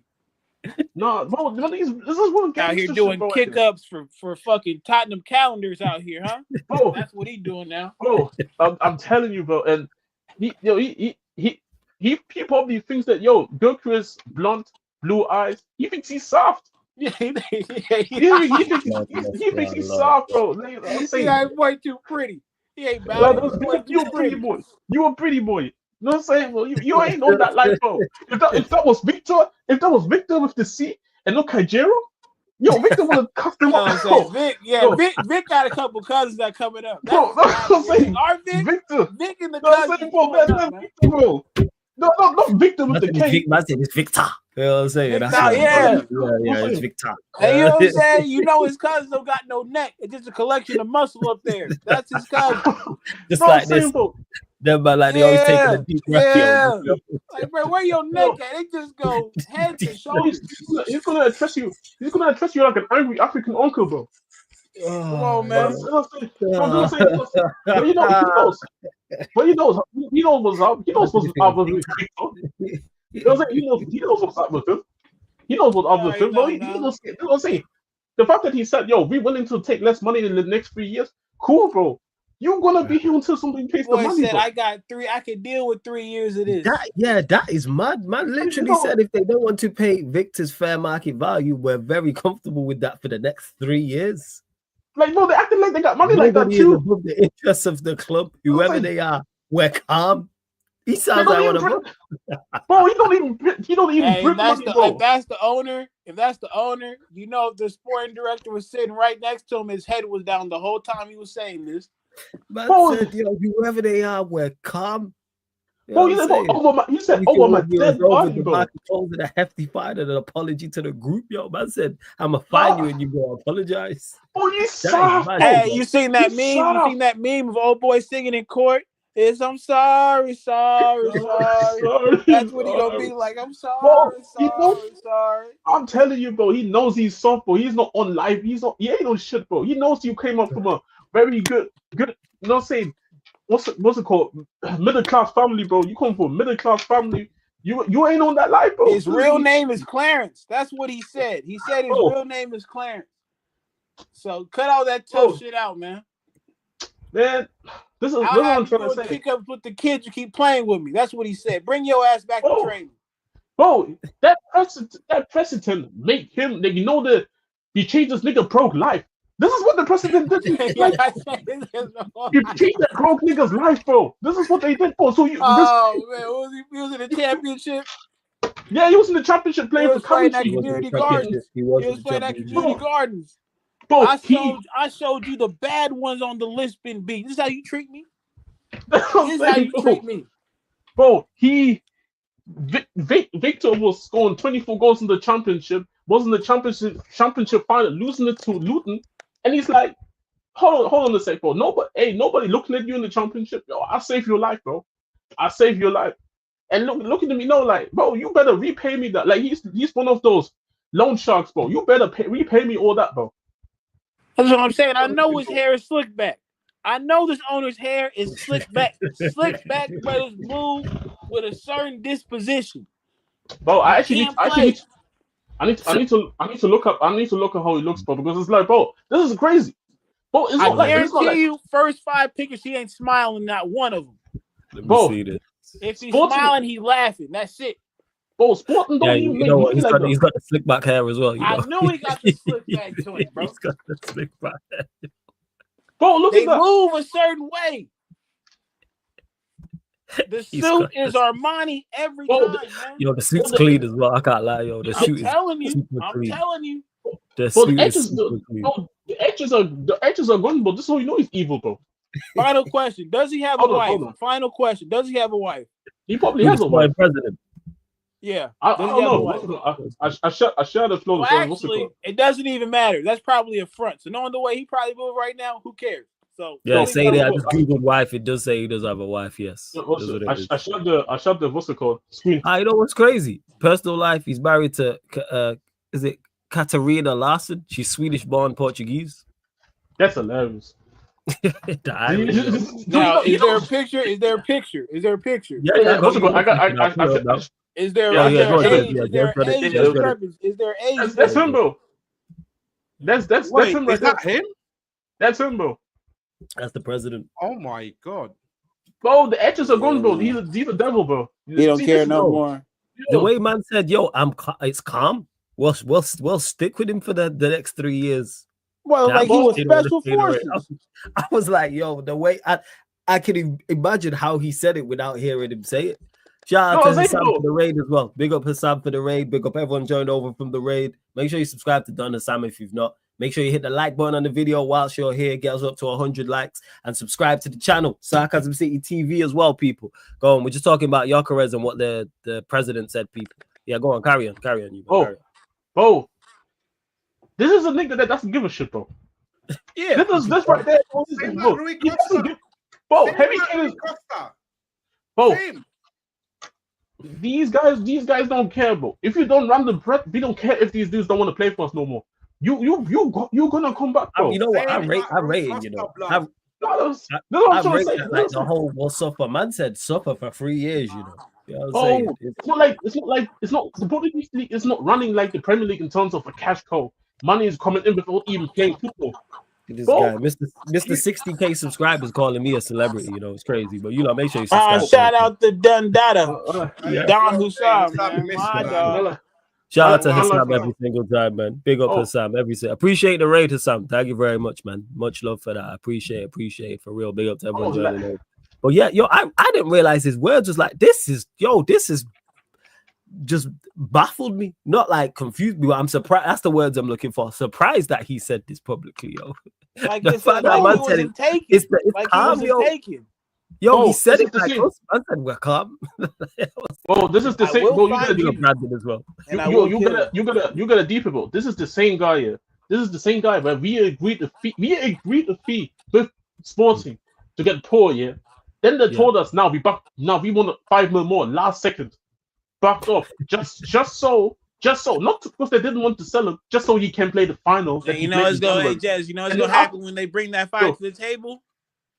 Yo, he's gonna ask for 10. That's what's gonna happen. Well, this thing is like, yo, he lied. He lied to us. So just that Paul could play in that final that they had before the window was closed. And then he took less money afterwards. The guy, this is a sick nigga, bro. Like, I'm telling you. I'm telling you. see, We can tell. We can tell now. Yeah, you can't let me go tell, to Brandon on this because we do have an Arsenal representative now. So we're talking about the whole Gyökeres and what the president. I presume you know. I'm guessing you spoke about it. You know about it. So thoughts on the Gyökeres deal, the stalling, what the president said, etc. Your thoughts, Brandon. Talk to us. I've got a completely different conspiracy theory. Go on. What is it? Go on. Arsenal don't want Gyökeres. What? Really? They don't want him. Well, let's think about it. Let's talk about it professionally and logically, yeah? So we've done 18 months worth of like research work, scouting on Sesko, right? All the links in January was Arsenal want Sesko. Arsenal apparently even tried to get Sesko done in January, but we couldn't get it done in January. Then it was, in the summer, we're going to sign Sesko. We're obsessed with Sesko, right? Now, we know that Berta likes to do deals for multiple players and then choose which one at the end, right? I think what's happening here is, obviously, we've been told by Leipzig, we're not dropping our valuation of 90 million euros for Sesko. And so, therefore, Arsenal have decided to push on with the Gyökeres thing, right? But the reason why we haven't paid the money, because it's £4 million, bro. Like, it's £4 million. And then 24 hours later, we dropped 52 million on Madueke. So it's not like we ain't got the funds, right? And on top of that, Gyökeres is on strike. Gyökeres is trying his best to force this move, and he's even willing to give up £2 million in wages to make this move happen. So this is one of the easiest deals that Arsenal could do for the sake of £4 million. I think what's happening here is Arsenal have pushed on with this deal. They've got it to a point now where they're sitting there waiting for the phone call from Leipzig for them to say, we've dropped our asking price from Sesko. If you still want him, you can come and have him. And then we're going to weigh up which deal we want. I don't suspect that Arsenal will get this striker deal over the line, whether it's Gyökeres or whether it's Sesko or whoever it is, until later on in the window, because we're waiting around for Sesko. Let me tell you that now. So otherwise, you pay the $4 million. So you think Gyökeres is a smokescreen for Sesko? 100%, bro. Okay. Let's be honest. If Arsenal genuinely wanted this guy, yeah, there's no reason not to pay the extra $4 million. His goal scoring record speaks. Is it literally? Because their president talking very, very spicy, talking about the price and if it's not going to be close. Right? No, basically it's over 5 million euros. That's what it is. Right? They've decided that they want 5 million euros extra because originally what they said was that they wanted 100 million euros. And they was like, well, there's no way that you're getting that because, yeah, his goal scoring record's been brilliant, but you had a gentleman's agreement with him. So now they've had to drop it down lower. So Arsenal have gone in with obviously a payment structure to be able to pay the 70 million euros or whatever it is they're asking for. But they're now saying that they want 75 million euros and we're not willing to go the extra 5 million euros, right? So I don't know whether that's to do with the fact that they've now changed their price again or whether that's just, like I say, I personally think, I know this football club, bro. I think we've done our due diligence on Sesko. He's the main target. We want him and we're trying to force Leipzig's hand at this moment in time. Because at the end of the day, we can wait now until whenever, right? And we will have Gyökeres lined up if Leipzig don't make that phone call. You know, that deal's pretty much wrapped up and done. The player wants to come. He's turned down other moves. He's given up money, you know, out of his own pocket in order to try and force this move to Arsenal. So we're in a very good position in this deal. So the question is, why hasn't it been done yet? We flew all the way to Portugal to go and wrap this deal up. Well, why didn't he come back with the striker then? What did he say? What did he have to fly? What did he have to fly to Portugal for? Right, that he couldn't have said over the phone. This is all PR, media, Arsenal throwing all this out there to try and get Leipzig to force their hand to drop their valuation of Sesko. Let me tell you that now for a fact. Do you think Eze is the same thing with Eze too? I think it will be a similar thing with Eze because I think what most people are not really realising about Arsenal is we're pretty effed when it comes to finances, really. You know, I mean, we've still got the ability to be able to pay the big money, but if you look at Arsenal, like when we're paying big money for these players, it's on a Klarna thing. Do you know what I mean? We can't afford to pay these big fees up saying front. that you lot can actually spend big because of PSI. You're like in the green, so to speak. Like you've got money. There is money there to spend. There's money there to spend, but we've got to structure it in a way that, you know, we can spread the costs, because, you know, people say, oh yeah, but we've got 300 odd million pound to spend. Yeah, but let's not forget about the past investments that we've made, and we do the same thing where we spread the cost. So, for example, like this season, right? Let's say we've got 300 million pound. We still owe 30 million pound for Declan Rice in this same financial year. We still probably owe Chelsea 20 odd million for Kai Havertz. So that will also come off the 300 million pound, plus the investments that we're making in this transfer window, which will be spread over a certain amount of time as well. You know, so people are not factoring that in. Plus the fact that when you look at Arsenal's wage bill, well, I mean, we're not getting any money for players that we're trying to get out because their wages are ridiculous. We're talking right now about maybe potentially losing somebody like Zinchenko, for example, for £10 million, because his wages are that ridiculous that people are not willing to give us a decent transfer fee for him. Same with Trossard, same with anybody else that we'd look to sell, sorry.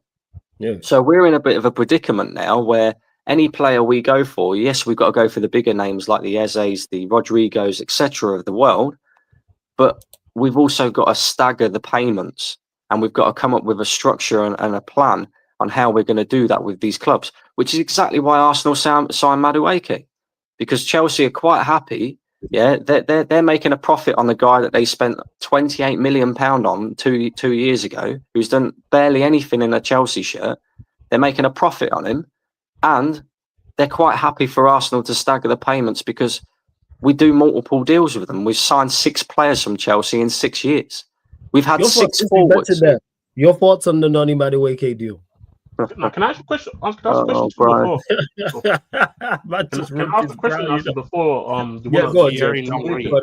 Actually, no, because obviously you were talking about this Sesko and GYOKERES thing, and I'm just thinking that somebody who follows like the Bundesliga massively as myself, even though I do think the strategy, it's not like we've never seen teams do that where they trying to go for another deal to make another club be like, damn, they were willing to go and pay for him. Now they're looking for another striker. Maybe we're willing to take less money. But I feel like when it comes to Bundesliga teams, especially when they have the leverage, I don't remember many scenarios unless there was a release clause like Haaland, where players they're willing to put the price down for a player.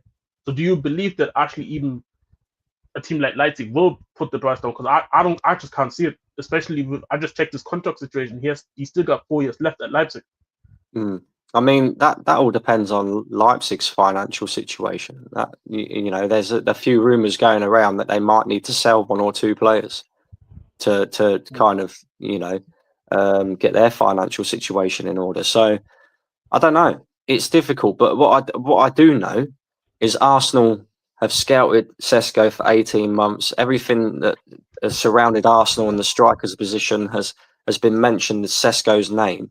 And it's only really in the last month or so that you've heard GYOKERES, his name being linked with Arsenal. And that's only because you can't ignore the fact that the guy's, you know, the 2nd top goal scorer in Europe over the last 2 years. He's bagging goals for fun.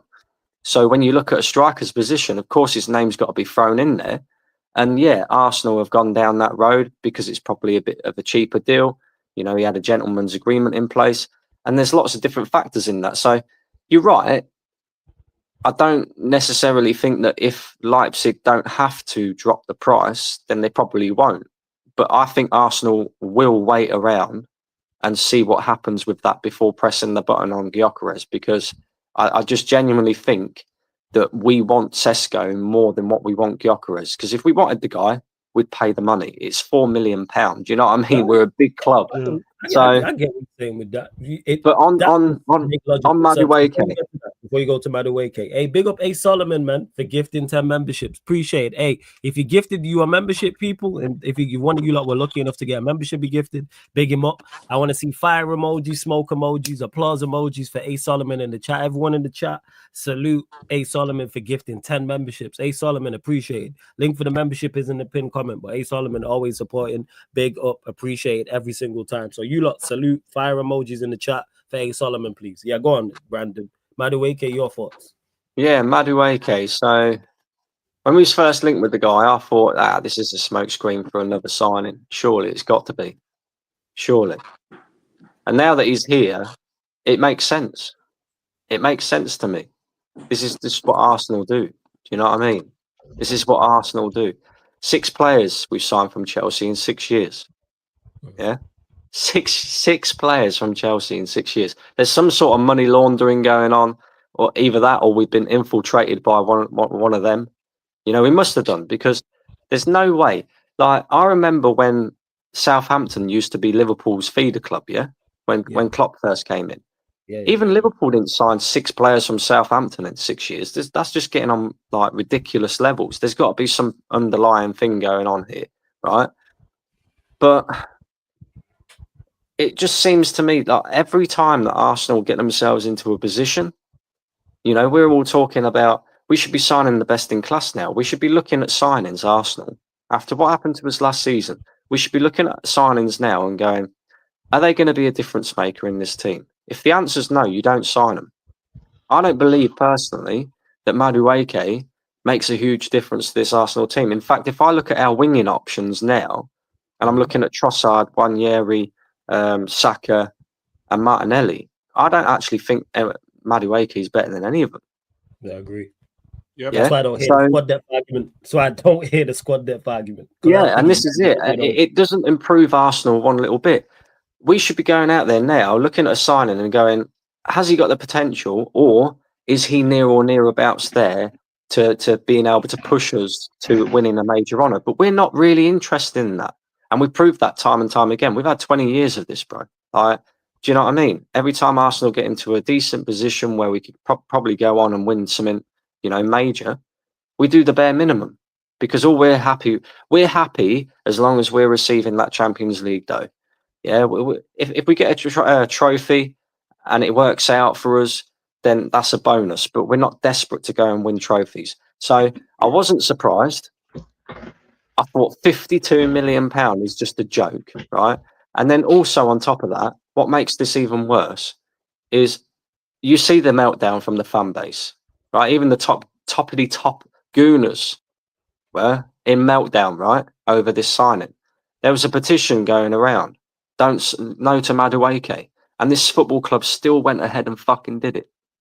Yeah, that shows you they do not care about you. They don't give a toss about you. We're customers to them. As long as we keep buying the merch, as long as we keep buying the tickets and the food in the stadium and the beer, yeah, because Arsenal got a new beer sponsorship now for the stadium. Yeah, got a new beer sponsorship. Yeah, new beer sponsorship, bro. I didn't know this. Right? As long as we keep doing that, they will keep doing the bare minimum. Welcome to America. Colin, just want to say the views and thoughts are fact to the viewers and thoughts are fact. If you want to reach out to me for sponsorship on Sarcasm City TV, Colin, give me the email there, man. But no, it's the analogy, bro. Like, I use this as the analogy, right? If you go to a well-known restaurant and you order the steak, and the steak comes out to you and it's cold, it's unseasoned, maybe you'll accept that. You'll just go, you know what?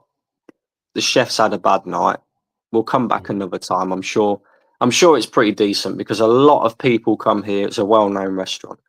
If you go back there the second time and you order the steak again and it comes out cold and it's unseasoned, then you probably won't go back there a third time, a fourth time, a fifth time, a sixth time. Do you know what I mean?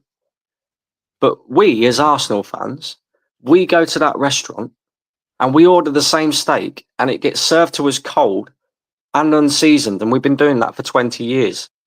20 years.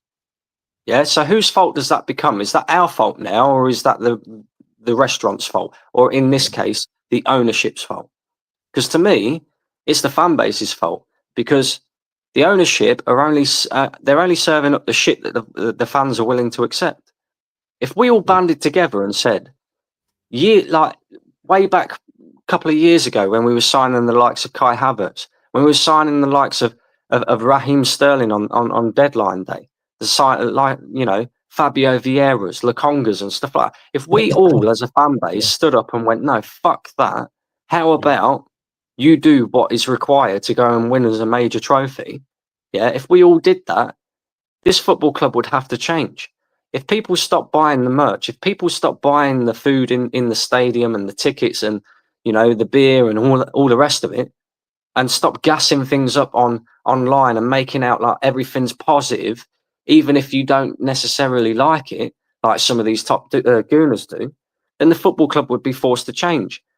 But we're not in a position to do that. They're, like, people that think like me are a minority, bro. Like, the majority of Arsenal fans who actually sat there and said, I don't want Madueke, and now putting a positive spin on it. Like, is Madueke going to win us a league title? Is Madueke going to get us anywhere near winning the league title? You've just seen what Liverpool have done. You've just seen what City have done in the transfer market, right? And then you're looking at us. We still haven't got that striker that we craved for the past 2 years. And it doesn't look like that's going to get done anytime soon. We signed Madueke. And then there's this issue about squad depth, right?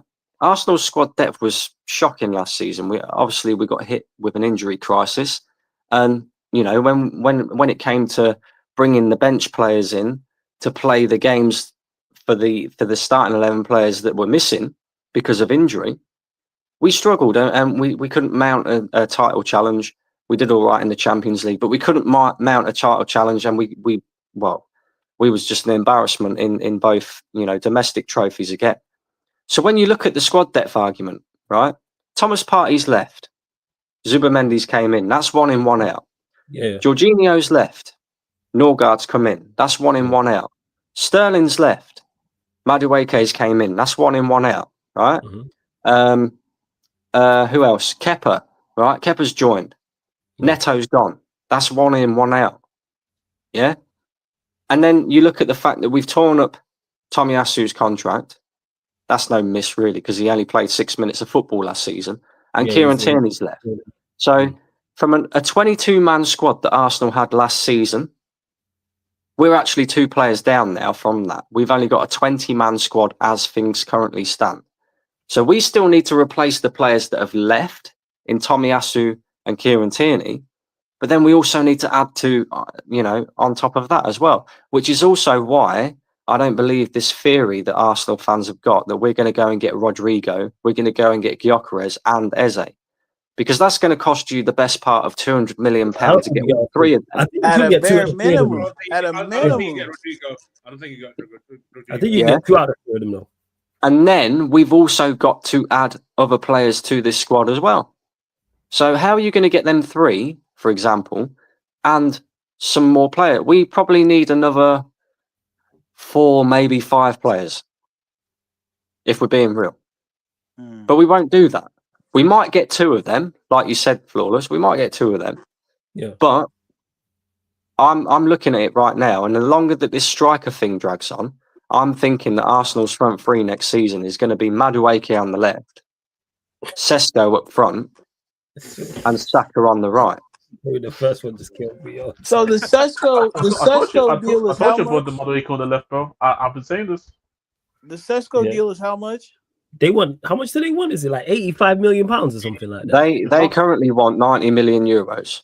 Okay, Damn, so 90 so million. you add that It's plus like the 75. 50. I think it's like what, 75 million pounds. 77 And million. you already know So just anything so for we are talking Rodrigo is at least 80.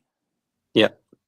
Could be Yeah, more. it's not that. Eze, Which is again why this Madueke signing makes 0 sense. People are trying to pick the positives out of it now. Yeah. Oh yeah, but he's going to be a backup to Saka. We haven't had a backup for Saka. Everybody's been complaining because we haven't had a backup for Saka. Well, we have got a backup for Saka now in Ethan Nwaneri. So we don't actually really need Madueke.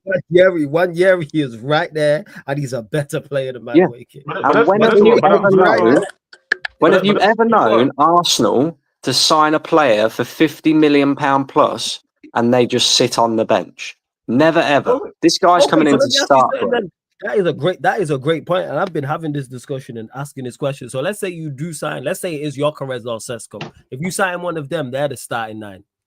Who do you think misses out? So let's say you do sign Sesko or GYOKERES. We'll use GYOKERES as let's say you sign GYOKERES. MADUEKE is on the way. Yeah, we'll use those. Let's say and we'll use those two as the example.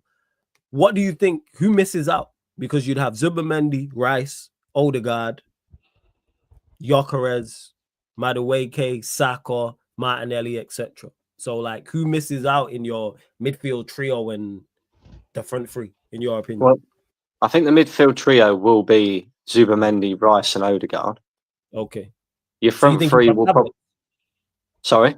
You think he drops Havertz? Yeah, I think Havertz drops I don't think he's got a choice in not playing Havertz, to be honest with you. Or this is play him also off the left. Big money and have him on the bench. So you play Havertz off the left. See, this is also why I don't believe necessarily that we'll go and get Eze either. Because That's my point. I think Havertz has fucked the whole thing up, basically, because you can't really stick this guy completely and utterly on the bench, give him no real role in the team and limited playing time when you paid £65 million for him. He's on 288 grand a week. Yeah, to me, he don't get benched. Oh, that's not the worst. And this is the thing, right? So I think the starting 11 will be Madueke on the left, GYOKERES or Sesko up front, and then Saka on the right. Your midfield 3 will be Odegaard, Rice, and Zubimendi. But then I don't think we sign Eze. I think he then uses Kai Havertz to either come in as a striker in some games in place of GYOKERES or Sesko, or he deploys Kai Havertz as a second striker in place of Odegaard in that sort of 10 role, playing behind the striker. That's why I think we'll get either GYOKERES or Sesko. Obviously, we've got Madueke coming in, and I think that's all we'll do. I don't think we'll get Eze, and I don't think we'll get Rodrigo. I think Eze will go to Man City because they need that KDB replacement still. Do they? I don't think they need him. They need a left-sided player. I think they got. But that's the thing is, but I don't think it's Eze. left side midfield, left winger. Left winger. When I say left-sided player, left winger. This is the reason why I didn't want Eze at Tottenham, because I don't want him to play left wing, because even though he can play on the left wing, this is how you're not getting the best out of him. That's my issue. Like, I feel like if a team wants to go and play Eze, I think you have to play him centrally, because what's the point paying a big fee for a player not trying to maximize the best out of him? No, fair. A big up to Daniel as well before you carry on. He's gifted 5 memberships. Hey, everyone, same as you did for A. Solomon. Big up Daniel. He's been a member of the channel for a long time. I think it's 40 months he popped up. So big up to you, Daniel, for being continue to support the channel. Everyone, fire emojis, smoke emojis. Obviously, if he gifted you one and you got one, big him up. So yeah, man, W's in the chat for Daniel for gifting 5 memberships. Yeah, go on, Jeff. Are you talking? This is what makes it so. This is what makes it so. So just like ugly, like, because when you look at it, right, like Brandon has laid it out perfectly, and we pretty much said the same thing. If I've come second in 3 seasons, the first move I make is a statement of war. It's a statement of intent. It's a player who, hands down, everybody understands when he goes through their door, he's changing them on day one. If you're serious about going after a title, because that's what Liverpool just did. That's what Man City just did. They got players who everybody here can agree are players of a certain quality. Absolutely. And then you didn't haggle for NONI Madueke. You just gave them exactly what it is that they asked for, which goes again to his point, is they had a priority, and the priority seemed to be NONI Madueke. And so I think that's why it's so bad, because it seems to me that their manager and their ownership are like lockstep in this kind of decision. Like, they both agree with doing this.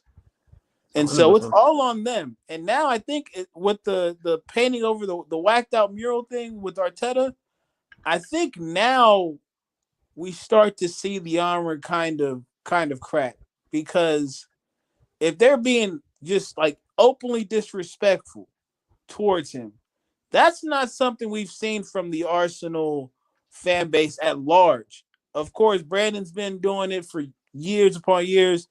Your Lees, Yardman, all these people have been calling this shit out. But now it seems like it's becoming almost like a mainstream opinion to call out Arteta. So if he doesn't deliver, I don't want it. It might be. I think it's a top four thing. I think what Cam said was correct, Eddie, when he said it's the Wenger era all over again. As long as the money's rolling in and the stadium's full, they're good. Because to the wages thing too, it should be winning the league thing. It should be like, if you don't deliver the Premier or the Champs with all this money spent, you should be gone. But I don't think that's how they're looking at it, the board. But this was crazy. This was crazy. I legit watch these dudes manage their American sports teams. They're more cutthroat. Yeah. I see what they do over here, the Cronkies over here, and I'm like, bruh, this doesn't line up with who I know the Cronkies to be. Like when I told you, like, there's the whole thing about like wages and shit like that. There was one season where the ownership told the general manager for their American football team, yo, fuck the future, fuck what we have to pay for it. I want a championship now. Yeah, I don't want to wait. And they got it. That was like 2021 COVID year with the Rams. And then they have the Nuggets, who their coach just got them a championship. Yeah. They lost 2 years in a row before the championship series, and they fired him. So then you go to Arteta. Second place, an 8th place finish. There's so much that's inconsistent with this Arsenal situation that, like, yeah, it's fishy. If I'm not mistaken though, with Denver, which croaky is it though that is like actually shown his face during the interview? Because like with Arsenal, if I'm not mistaken, with Josh Kroenke, is the same thing with Denver? But even if that's the case, that just goes to further the point that it doesn't mean as much to you as. No. This was the point I was trying to actually go to. Like, I just don't think they view Arsenal as like a thing where like you one of our priorities. Like in what we have invested with all the teams that we have. Yeah, it's cool. It's cool if you do well, but we need you to only do well for a certain type of. We only need you to work well to a certain point. And if you can stay at that point, that's fine. Because then we have our other sports teams where we generally want to go and push. But it wouldn't even take as much money. That's the crazy part. Do you know what doesn't help? Do you know what doesn't help, right? The way that the Premier League structures payments in terms of like the winner to second place to third place, etc., right? Right, yeah. So compared to finishing 4th, I believe the league winner will get about £15 million more. So there's no real incentive to go out there to win the league unless you're desperate to win trophies, right? Yeah. Because from a financial perspective, you know, it's only £15 million. And then you make up that anyway by being in the Champions League and getting as far over in the Champions League. But more to your point, the reason why you see the Cronkies being so cutthroat in the American, you know, sports franchise and that is because that's the sports that they care about. Yeah, Arsenal is a cash cow to them. They use Arsenal in order to get themselves bank loans, etc., and all the rest of it, so they can fund the sports franchise over in America that they care about. They actually genuinely care about them sports franchise. They don't give a toss about Arsenal. They know nothing about football. Hence why they put these footballing guys in charge at Arsenal, who are actually not really footballing guys. They're more financial guys like Richard Garlick, for example. And that's why you see him hire a complete novice who'd never managed a game ever in his life before in Mikel Arteta. Let's be honest about it.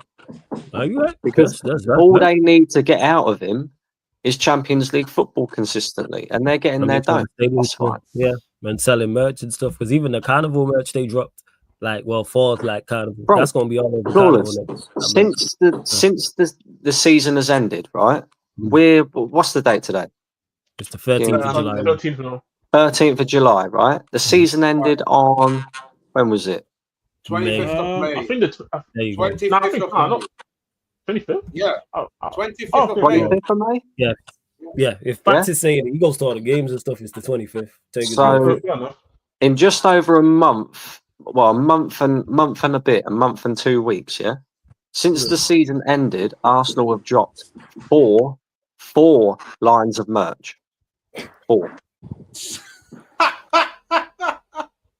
Damn. Sounds like you lot. Every day it seems like you lot are dropping some new merch. Big up to everyone that's tapped in. Continue to run up the line. This is hang on, just real quick. This is part of the Madueke signing as well. Don't be surprised if Arsenal start making bandana merch, mate. It'll happen. No, but the thing is, I'll be honest though. Like, and I say it sometimes as well, man. Like, you know how I don't buy a lot of Tottenham merch and that because of the ownership and that.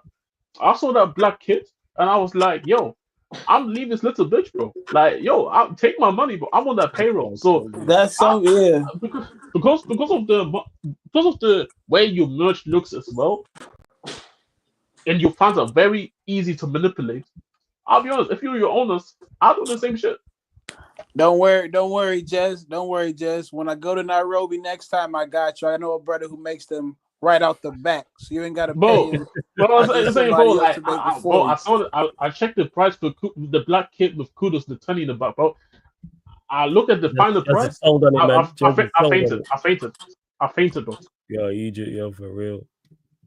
The kid is like £110, bro. If you want everything included. Adi, that's for you, man. We Nike, bro. We on Nike. We're Nike. We're not Adidas. You matter fools for real. But yeah, continue to run up. Yeah, it was 4 short of 100 likes, people. So click that like button. Let's get us to 100 likes. Subscribers as well, because it's still over 300 of you lot in here before we close out. Continue to get your questions in as well, people. Make sure you do so as well. Brandon, blessed for dropping in, man. Always good chopping up with you. Shout out, Brandon, man. Every time. Big up, guys. Big up, man. Every time, man. Always good chopping up with you, Brandon. Big up. Shout out to Brandon. Big up to yeah. By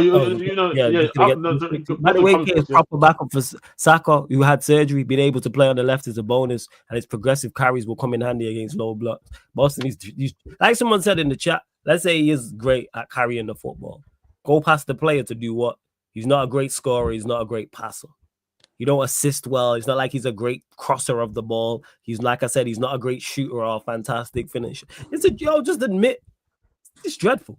None of you lot would have had him. If I would have said, hey, run me 10 wingers that you lot want to sign, scratch that, 20, Madueke wouldn't have made the list. I would have said across Europe, you lot, name the wingers you like. Like, let's have keep putting this into perspective. We're talking right wingers, but let's put the relegation sides back in the Premier League because we don't know what the new sides are going to look at. I'll put the new side as well, man.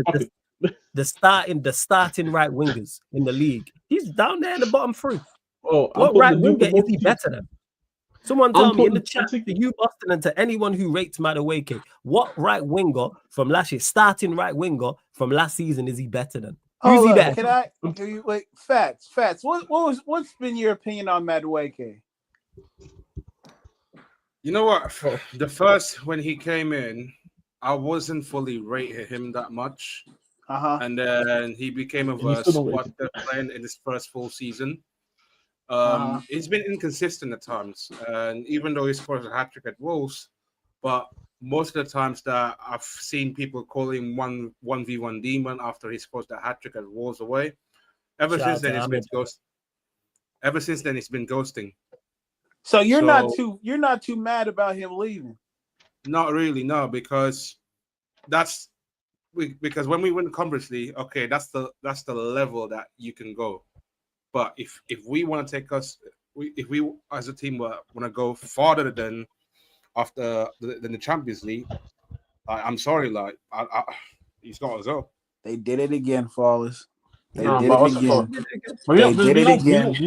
We know what it is, man. Like, bro, that the only thing, like, if I wanted to look at it from this is coming from me, bro. Where like, when I think about the word shit, man, in football, he's the first one that comes up in the dictionary. That's like, crazy. That's really like, oh, remember Brian was literally asking the question. Like, every time when I have to refer to a shit player, I use MADUEKE because it's the first player that comes to my mind.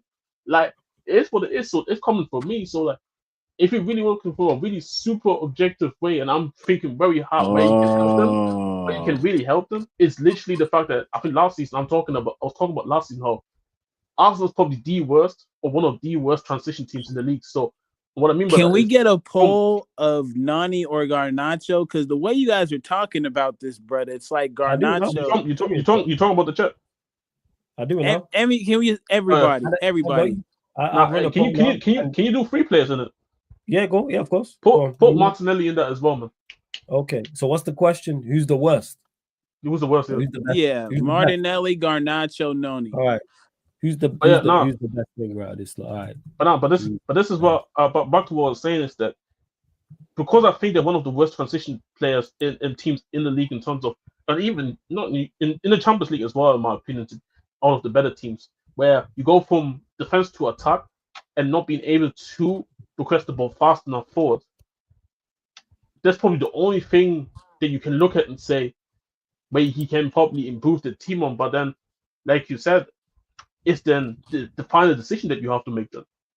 And who's the free? Sorry, before you carry on. MADUEKE, Martinelli, Garnacho, yeah? That's who you got. Yeah. This is the three players. Who's the best winger is the question. MADUEKE, Martinelli, Garnacho. And then based on the percentages, then we can kind of gauge like what the chat's feeling is. But again, I say it to Boston. It's a shame because I didn't want to interrupt Brandon as he was talking because I know he had to go shortly as well. Yeah. I said I ask you again, people. The starting right wingers from last season.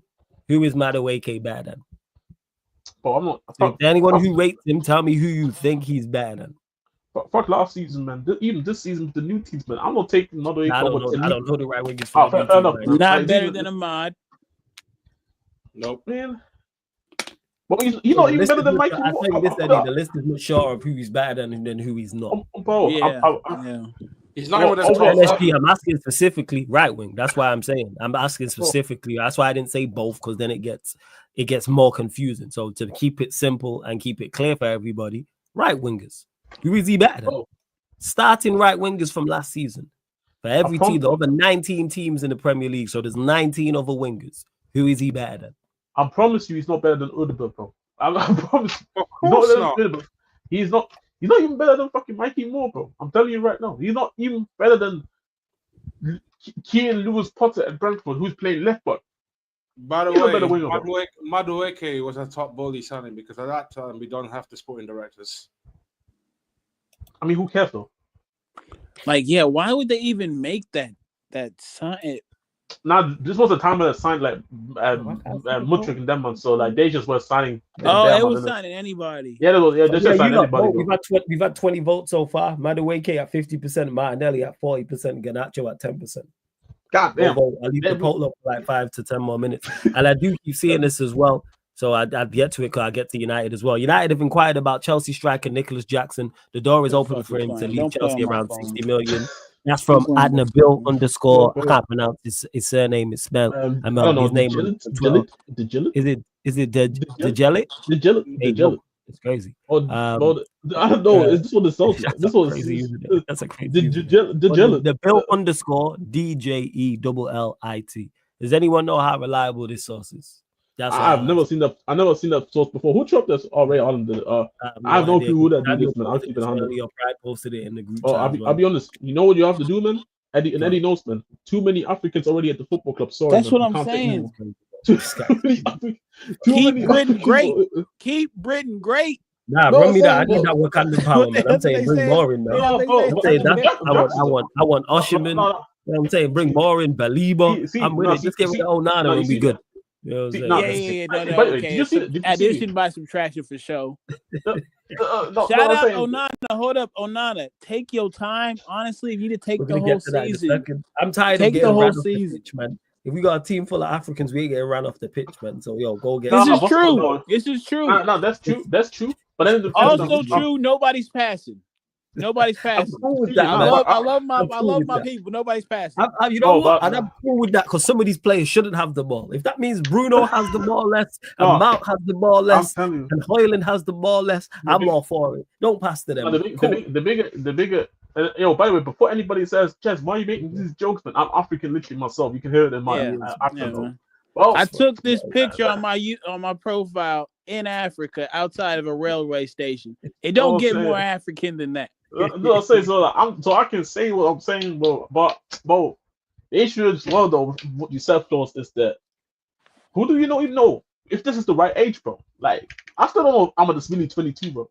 Well, I'm gonna give a shit.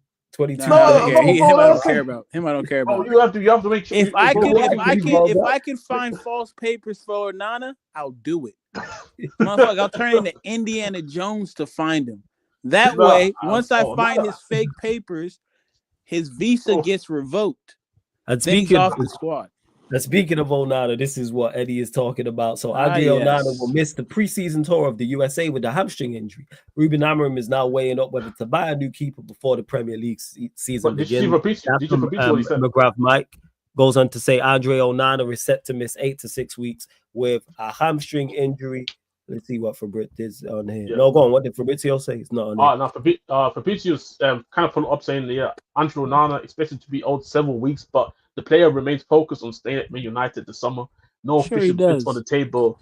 So far, despite early interest. Same way I remain focused to get Margot Robbie. I hear it, man. You know what I'm saying? I hear it. I get it.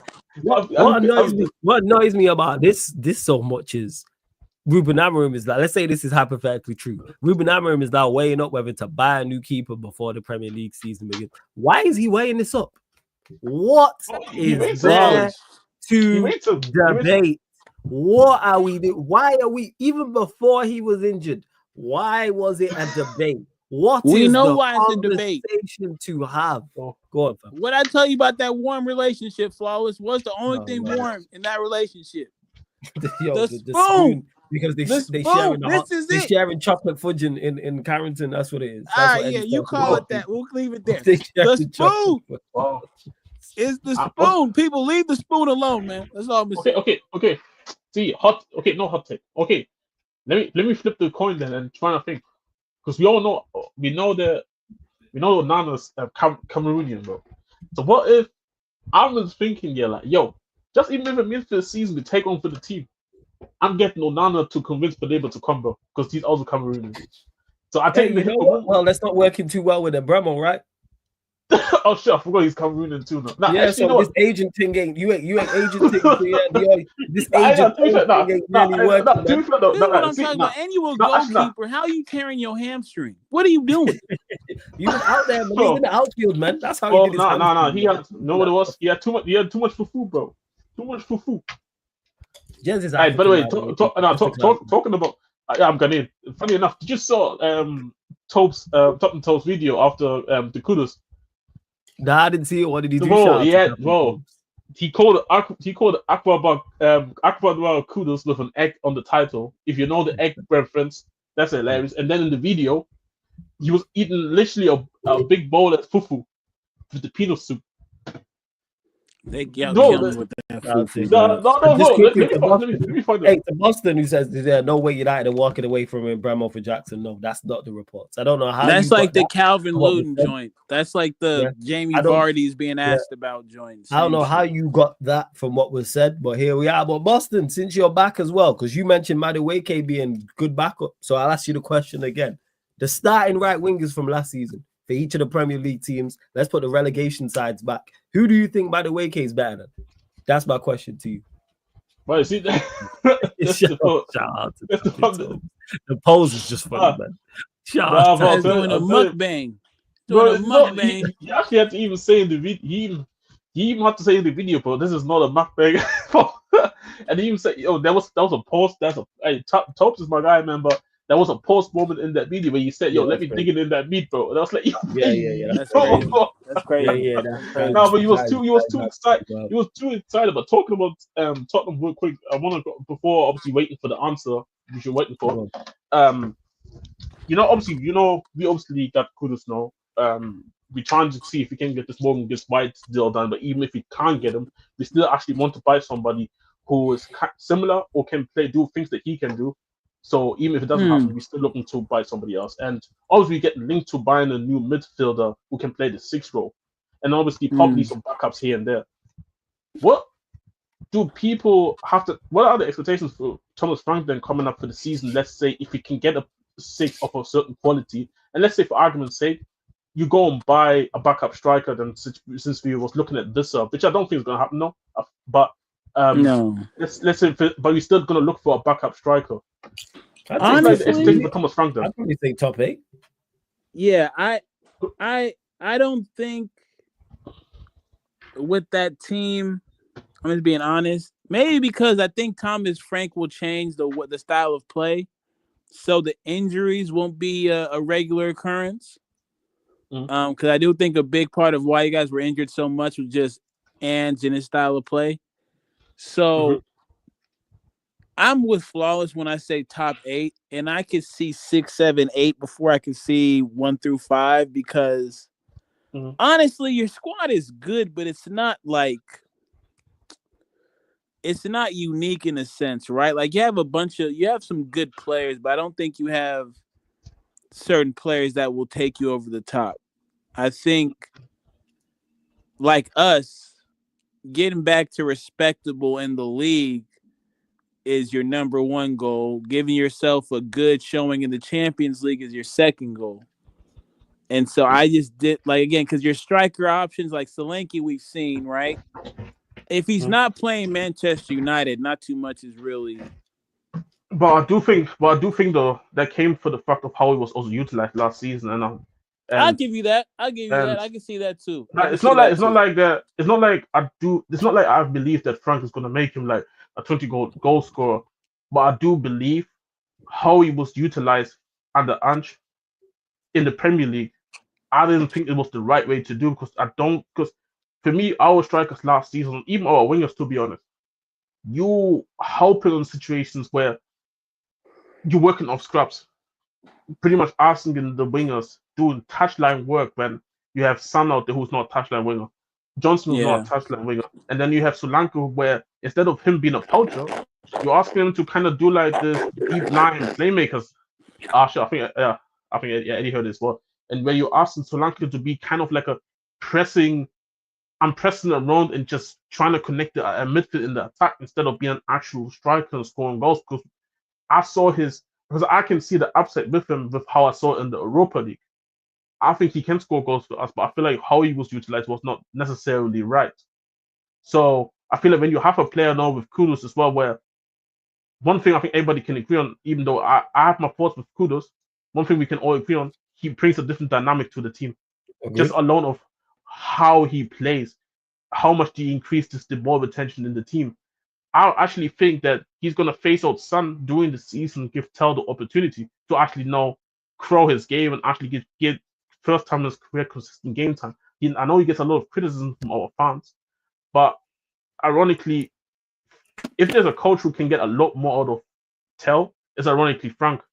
And he made it even massively clear in his interview when he first joined, I think, or one of the reports saying that. So I feel like I'm just looking with the way the coach coaches his attackers and trying to see how he was doing things at Brentford.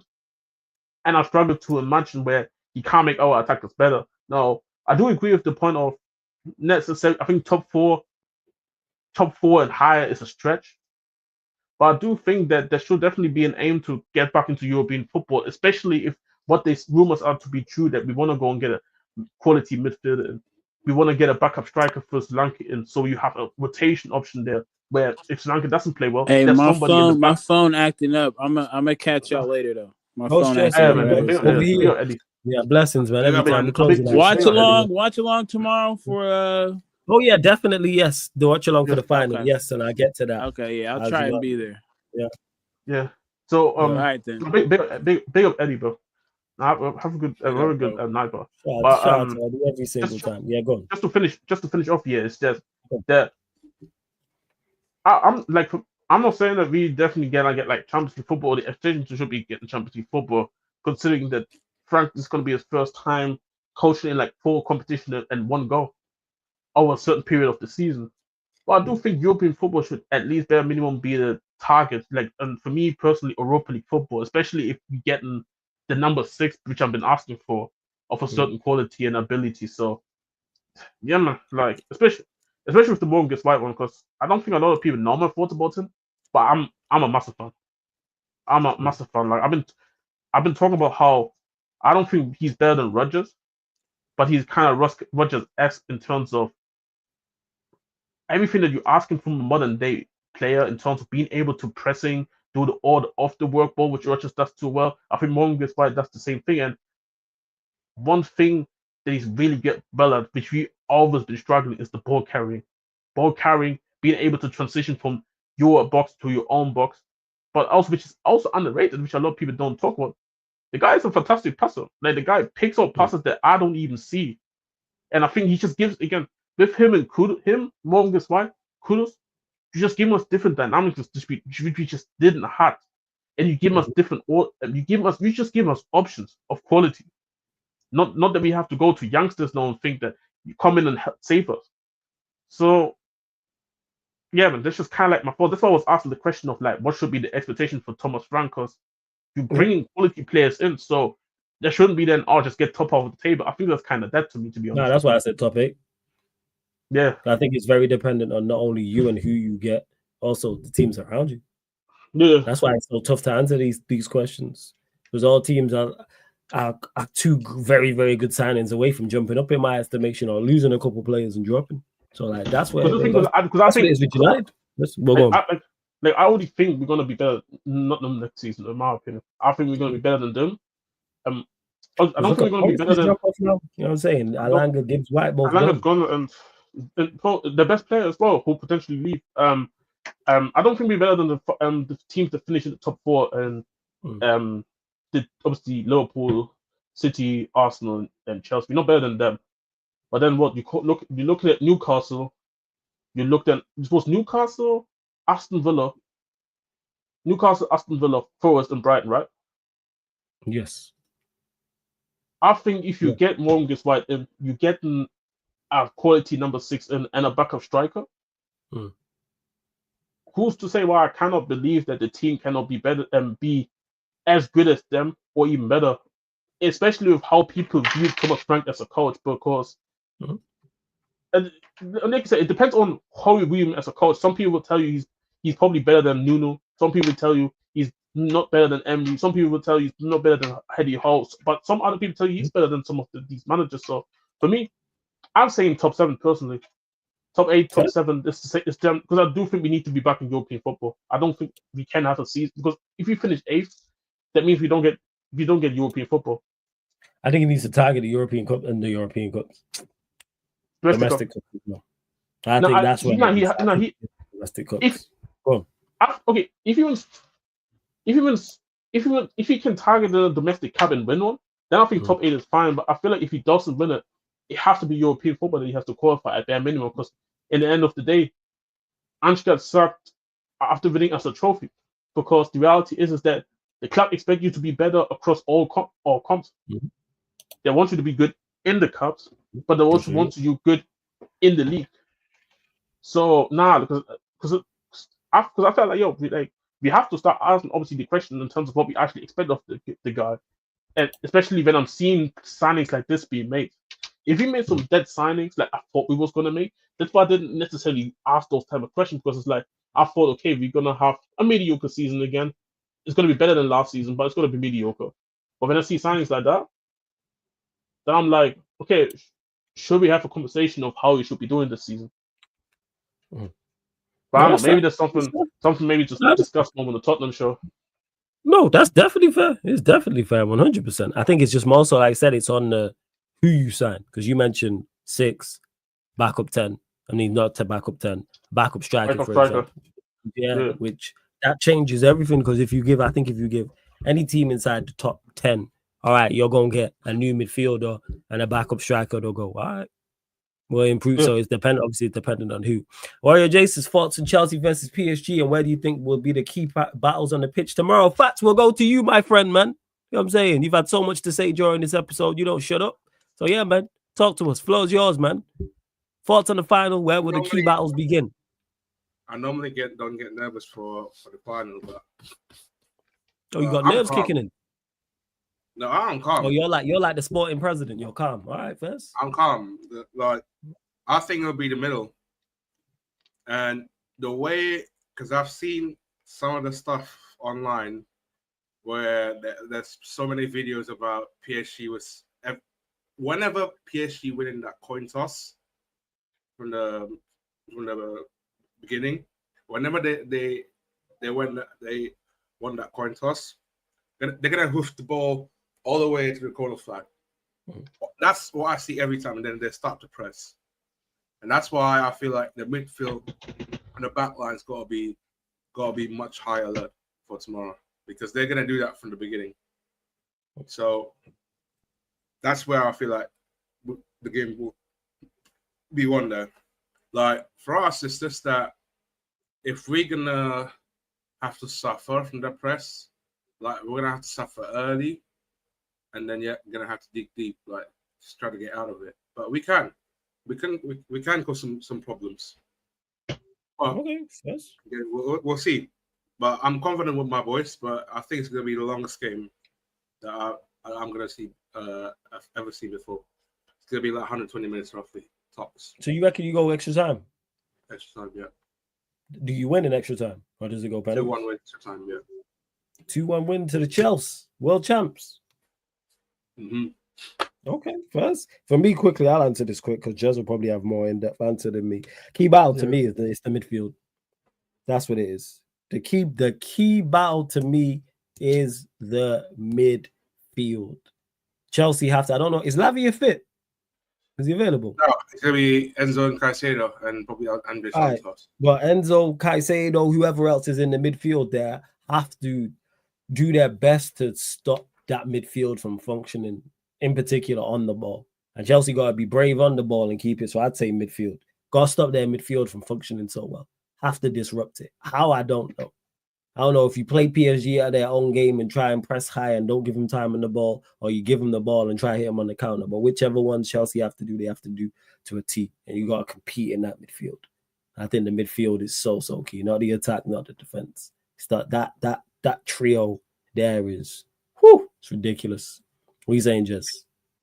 I don't know. I got PSG. I keep it 100%. It's not even coming me from like a thing of like I want Chelsea to. Obviously, I would love Chelsea lose the final, but me just being from an objective standpoint, I do think PSG is gonna win the game. I think. Oh yeah, let me clarify that. Yeah, I got PSG 3-1 by the way, people. But yeah, go. I got PSG actually winning. Actually, 3-1 is actually really quite realistic to be honest. But yeah, I go 2-1 just to be different. But it's interesting because I'm actually going to go somewhere else with the key battle. I think it's the defense and goalkeeper. Okay. Yeah. Because Fatou spoke about it. It's the pressing. Like the midfield. I think they're not going to win the midfield battle. So I'm already thinking in my mindset of like you're not going to win the midfield battle. So you're already conceding that. I think even Maresca said something about it, like how they're most likely not even going to have the ball. I think yesterday in a press conference or something. So. Yeah, you can probably try and do better, be better off the ball, trying to win your duels and all that. But I think PSG is going to win the midfield battle. I think this is where I believe the defense is going to be key because look how Courtois literally said it, which was low key also kind of a shot at Mbappe and winning, to be honest, because he was praising Dembele of how hard he was working, pressing them constantly, and we know with Sanchez, I think even statistically, Sanchez is probably one of the worst goalkeepers when it comes to just playing with the ball. Yeah, he's gonna be a problem. He's gonna be a problem, and I think Koval, even though he's been calm, he's suspect to mistakes as well. He's suspect to the I don't know too much about Tussin. I'm not too familiar with Tussin. I think this would be a poor game to bring Chalobah out of the sudden into this mix, but I don't think it's gonna be Chalobah. It's going to be Tussin, so I can't tell you about Tussin. I think Cucurella and Reece James going to be fine, but I think what that back line hasn't seen a press is a press like PSG. I don't think Chelsea have seen a press like that in a very long time. I don't even think nobody in the Premier League presses like that. So that's what I say. You're right. If They're the there. And to Ray Allen says people acting like PSG got no weakness. No, they don't have no weakness, but they have less weaknesses than everybody else. Yeah, and the thing is, as well as like I can talk about in the perspective of this is what I'm talking about. This is what I'm talking about. How if Chelsea can deal with that pressure, the transition is there. And one thing I give Chelsea is that they have the players who can hurt them on the counter attack. But in order to even counter attack properly and make them worry, you first have to even win the battle in the back, where the players do not make playing a very clean game, bro. You have to play. If you don't play the way that they can lose the game before even PSG have to play well by just making mistakes. So, but if Chelsea play a clean game at the back for 90 minutes on and off the ball, it's giving them massively a chance to win the game. No, yeah, you have to deal with the midfield. Yes, the defense has been actually quite really well despite all that. But I'm not looking. I would, if I'm a Chelsea fan and with the players that you do have, I would say, you know what? If the back is doing what it's supposed to do, I'm trusting my players in the transitions to do the business in terms of making the right decisions, finding the right passenger. Now, Joe Pedro, as you saw in the first game that he played in, very clinical. This is going to be one of the important things as well. Players can't be out there playing and missing the chances. It's just really one of them ones where like PSG punish every team that doesn't take the chances. PSG punish every team who's been playing it loosely at the back. It's all about structure. It's all about that. Because at the end of the day, you guys want me to sit here and talk about many weaknesses that PSG has, but you guys tell me what the weaknesses are that PSG have that Chelsea can exploit and where Chelsea are better. I don't think they got a better defense than Chelsea. I don't think they have a better goalkeeper. That's a great question. Like, again, but to Jason says Caicedo can bully that midfield, by himself? One versus three. So he can bully the entire midfield. Like, to Ray Allen says people acting like PSG is some godly team. PSG are an extreme. So Ray, are Chelsea, where are Chelsea better than PSG? Ray, answer the question. Where are Chelsea better than PSG? And the thing, nobody called them. And the thing is, make statements. No one said they're godly. They're just an exceptional. They're the best side in Europe right now. And this is the thing as well. Nobody said that PSG's midfield is Busquets, Xavi, and Iniesta. But if you're going around across Europe, this is the best midfield. Yes, easily. And with the way they're currently playing as of right now, yes, they can probably drop off. But as of right now, and even in this tell me even a midfield that performed better than this PSG team in this competition. Forget what happened last. Forget what's happening. All right, so you can match their midfield. That's not what we asked. We said, what did Chelsea do better? That's what we asked. But even so match, that's equal. What are Chelsea better at than PSG? That's not what we asked. You said it's equal, Ray. What? I'll ask the question again. What are Chelsea better at than PSG? That's all I asked. And this is the thing, before anybody even says, one thing I always speak about is how underrated they are from an energy standpoint. These guys don't get tired. And have you guys, in all the games that you guys have seen PSG play last season, does their midfield ever get bullied? Even against Liverpool, I do not remember the midfield getting bullied. I saw the attack struggling, I saw the defense struggling, but I did not see the midfield bullied. No, you guys know I rate Caicedo highly. I hate watching Chelsea. Again, I hate watching Chelsea. Ray, that's not what man asked. What do Chelsea? I'll keep asking the question again. What do Chelsea do better than PSG? It's a simple question. They don't do anything better. Dispute the answer. I just want to know what you think Chelsea do better than PSG as a team. That is it. I ain't even going to dispute it. And this is to anyone else in the chat. Now, this is just the Ray, actually. To just solely the Ray. What did Chelsea do better than PSG? That's a simple question. You know the hilarious part is here. You know the hilarious part is if Chelsea beat PSG, the amount of praise they're going to get, not from Chelsea fans, but also across Europe, people are going to acknowledge them for beating PSG. It's going to be insane. To them. Exactly. But this is what I'm saying. But this just shows how good PSG has been. Yeah. It just proves it. I'm still waiting on the answer, Ray. And this is the thing. and this is because man just be in the chat just talking. Bear in mind, none of us, Jez didn't say nothing. I didn't say nothing like, "Oh, PSG are a godly team." No, we were just praising them. We don't. The funny part is we haven't even disrespected Chelsea in any sort of means. I'm talking about no one has disrespected Chelsea, but I generally myself like even no Ray again. Forget the we similar. So I ask the question again. What do Chelsea do better than PSG? It's a simple question. That's all I'm asking. Don't tell me about what similar and similarities and levels. What do Chelsea do better than PSG? That is it. That's what I'm asking. That's why I forget past results. PSG lost to Brest. PSG lost to friggin' Monaco. PSG, don't tell me who they lost to. That's not what I'm asking. That's not what I'm talking about. What do Chelsea do better than PSG? Nothing. That is it. I don't care that they lost to they lost to run me a random French side. They lost to Rennes. Reims. Botafogo. That's not what we're talking about here. What? So I'll ask the question again, Ray. What do Chelsea do better than PSG? That is the question I'm asking. No, nothing. The thing is, it's fine to admit if they don't do anything better. It's fine. By the way, it's fine to admit it. As much as I love Enzo and try to do the midfield, but that midfield, like I've never seen that complete midfield like that. Bro. All right, so you don't want to answer the question, Ray. I see it. So I'm not answering none of your questions. You don't want to answer my questions. I answer none of your questions. That's how it runs over here. Because I answer all questions from the chat. And as soon as I ask a question, man don't like in the chat, man try to walk around it. Man's asked this question 7 or 8 times now. Dodging the question. I hear it. I get it, man. I won't want to answer it either. You haven't answered my question. Ray, what do Chelsea do better than PSG? That's all I'm asking. Bear in mind, people, this is because Ray was talking about, man, they're talking like PSG or some god. No one mentioned anything about how good we just praised them, but no one mentioned like, oh, they're godly or anything like that. They're just an exceptional side. Can I just say, so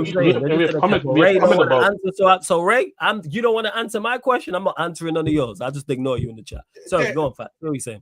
The thing is, Church, it's like, as a wait, quickly, let me get to this. To Aaron, you missed why I'm asking the question. The reason why I'm asking the question is not actually anything to do with the tie. So I clarify why I'm asking the question. It's because Ray was in the chat talking about, oh, you lot are saying that PSG is some godly team and they have no weaknesses and dare and all this. Nobody said that. So I'm asking the question, what do Chelsea do better? It's nothing to do with the actual game and the head-to-head itself. You know what I'm saying? So the question's a fine one. Now you have, what's the word I'm looking for? Now you have the backstory as to why I'm asking the question. It's a great question in content. 100%. I wouldn't ask it normally because there's no need. Since man was talking a certain way, I respond back to the chat. It's a conversation. And now man don't want to answer questions because they don't like the answer. I get it. You know what I'm saying? When I answer a question with a question or dance around it, there's no dancing around questions over here. We don't do that. And the thing is, I was literally even breaking down. I was literally trying to break down how Chelsea even can hurt PSG because I don't believe they're godly. Because if they were godly, they didn't lose to Botafogo. But they lost to Botafogo. So it's like nobody. I'm late. And by the way, Ray, not fussed about it. Don't matter now. Don't matter. Go on, sorry.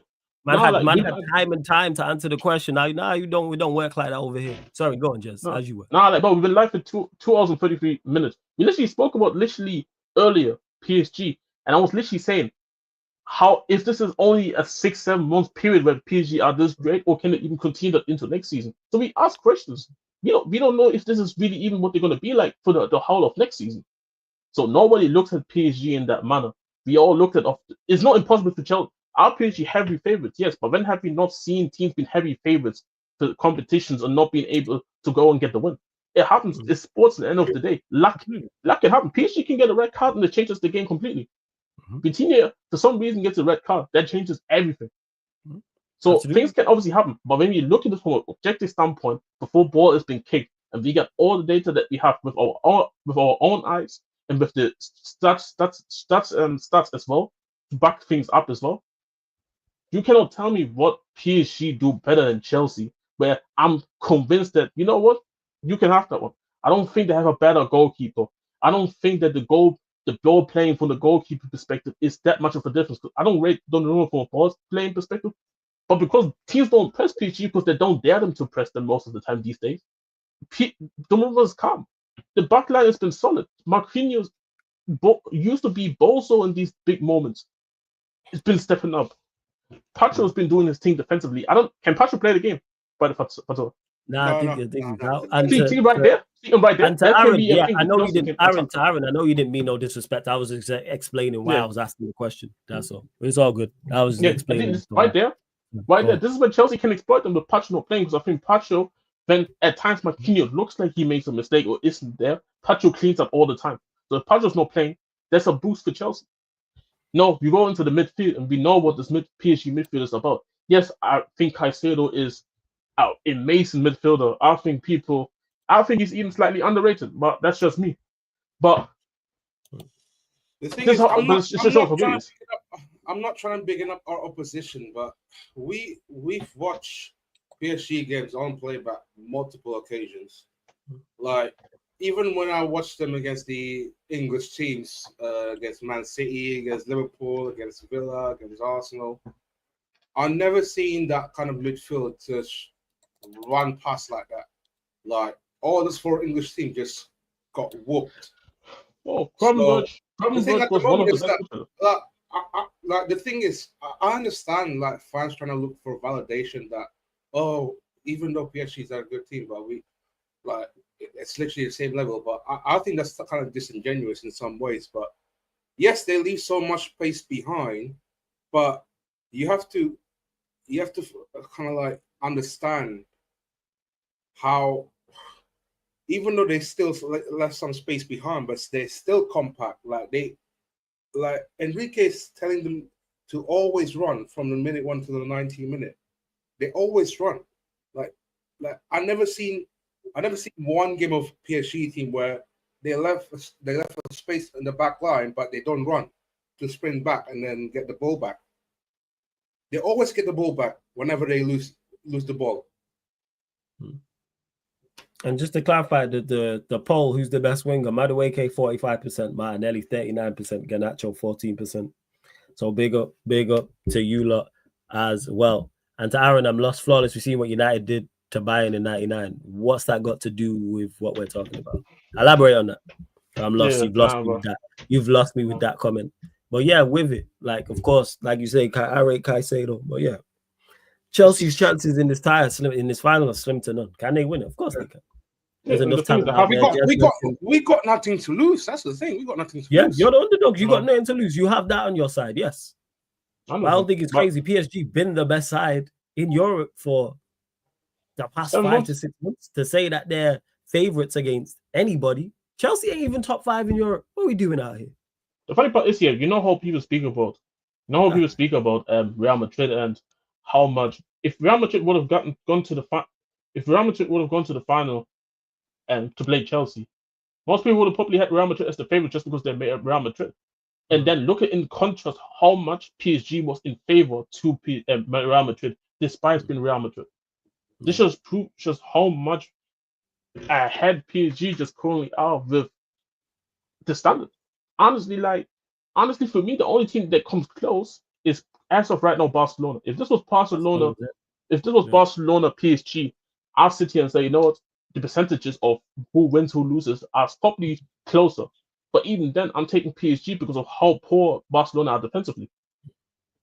Yeah. So, and Tyrant's flawless United were battered by Bayern, but yet came out in top and one of the most famous. Aaron, this is true, but this has nothing to do with what we're talking about. I'm lost here. We're not talking about how it's impossible for Chelsea to win the final. If you were saying this, then you guys are right, but nobody said that. This is nothing to do with what we're talking about, Aaron. You've completely missed the point. It's a final I watched. I know we got battered in it. What's your point? People keep forgetting that this game is a dress rehearsal for the upcoming Champions League next season to see where we're at.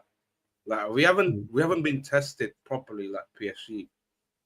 So far, we've come across no one really. They're the best team. They're the best team in Europe. You're not even top 5. I don't know why this is a conversation. Not with me and you. I'm saying in general. By default, Chelsea ain't better than PSG. Ain't better than Barcelona.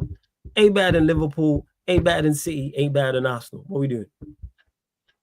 by default, that Conference League competition that we should have won that easily. Which one? I had all the conference, yeah.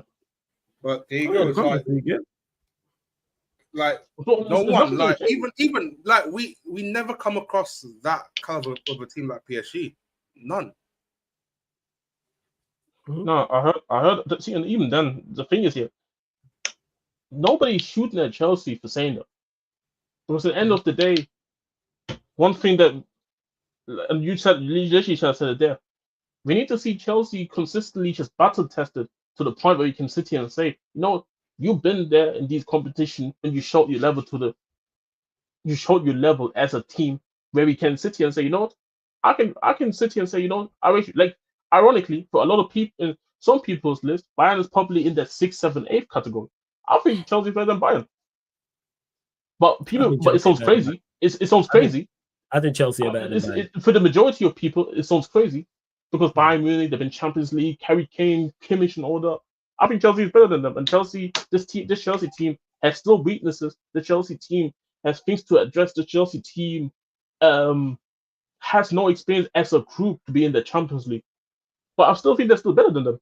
And this is probably one of the better teams that people consider to be in the competition. So nobody disrespect Chelsea, or I'm trying to disrespect Chelsea, anything like that.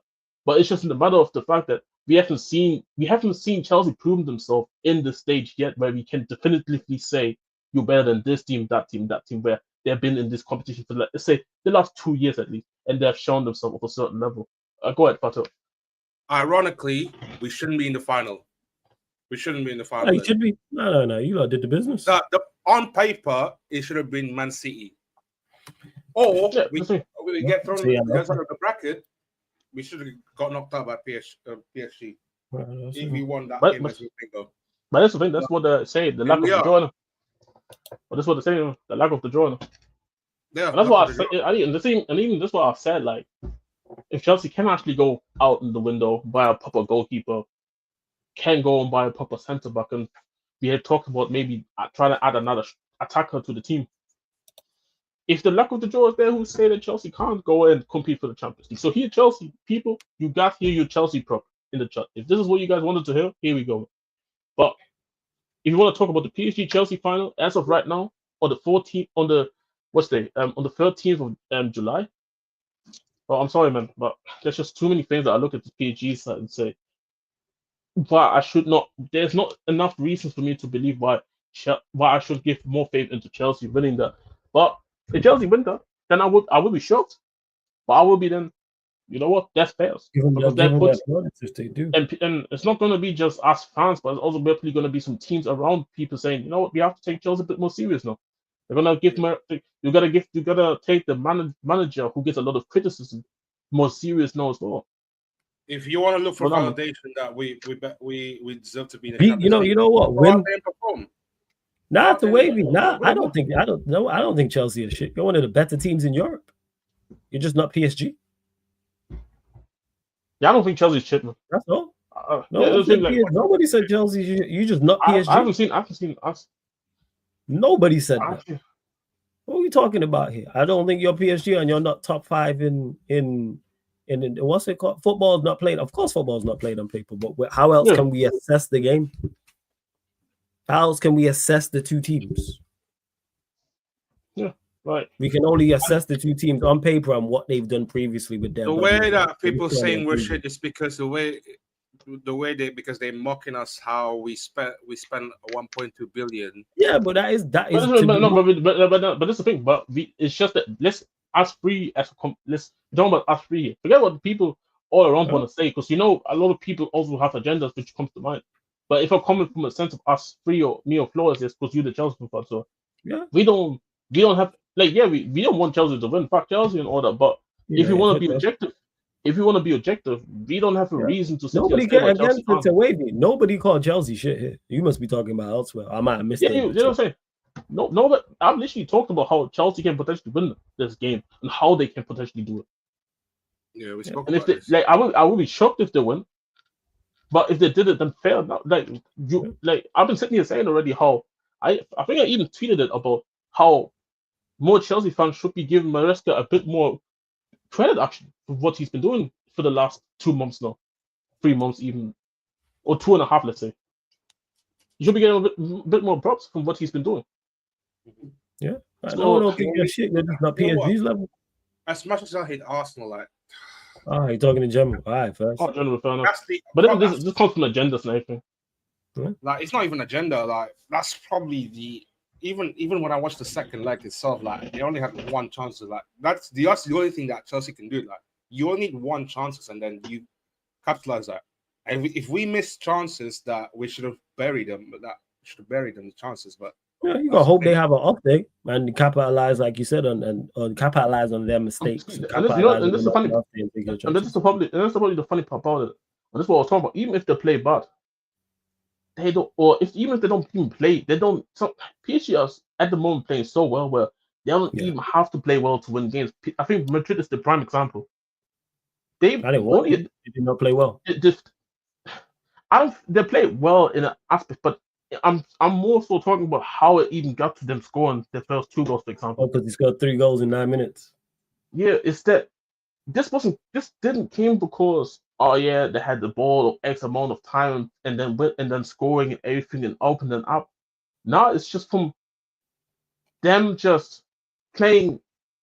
They're playing not to like an extreme high level, yet they can go still taking goals because, like, for example, the first goal essentially makes the terrible mistake, but it all comes from pressing.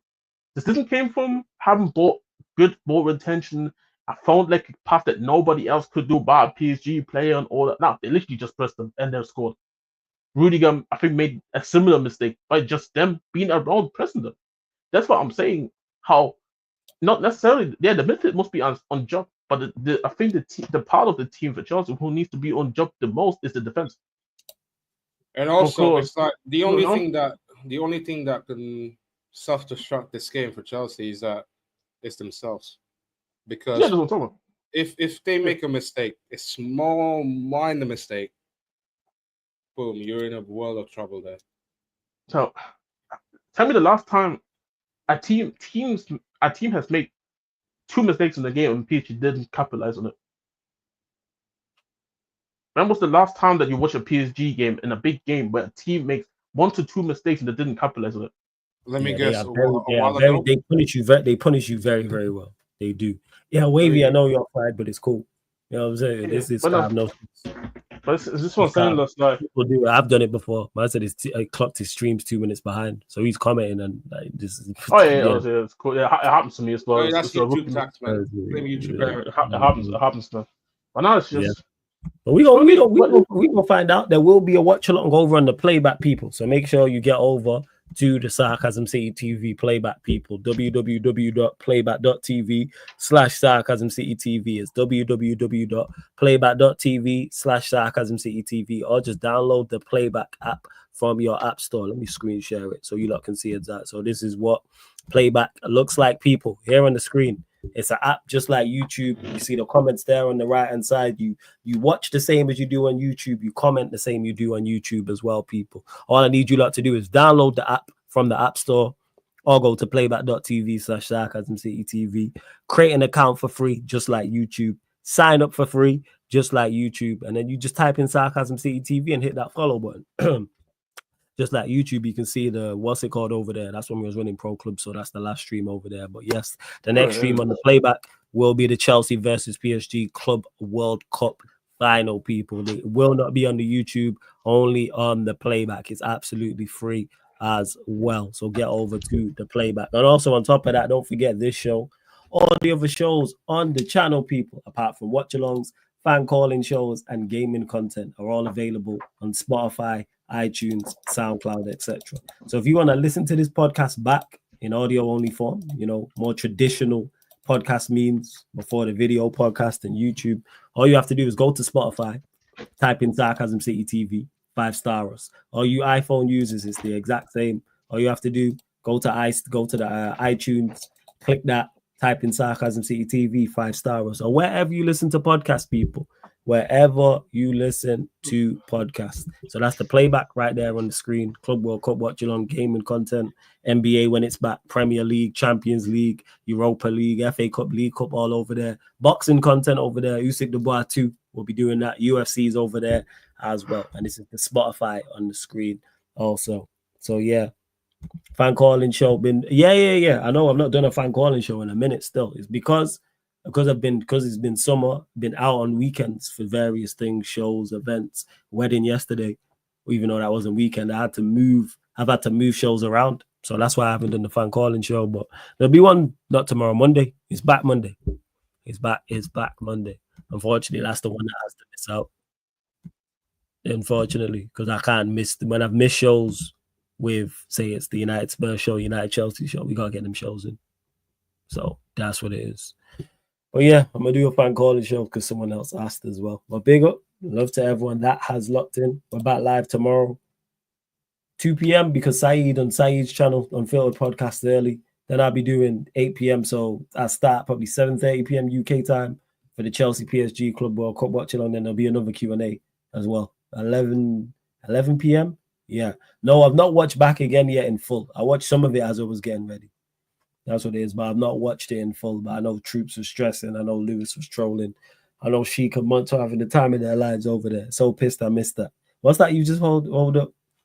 Oh, it's that we've won it all. All right. So yeah, scoreline prediction from you, Fat. I said 2-1 Chelsea extra time. 2-1 Chelsea. What are you saying, Jez? I think I said it already. I think 2-1 PSG. Yeah, I have a 3-1 PSG. So we'll be there for that, people. So big up, love. Oh yeah, you like make sure you subscribe to the Clips channel as well.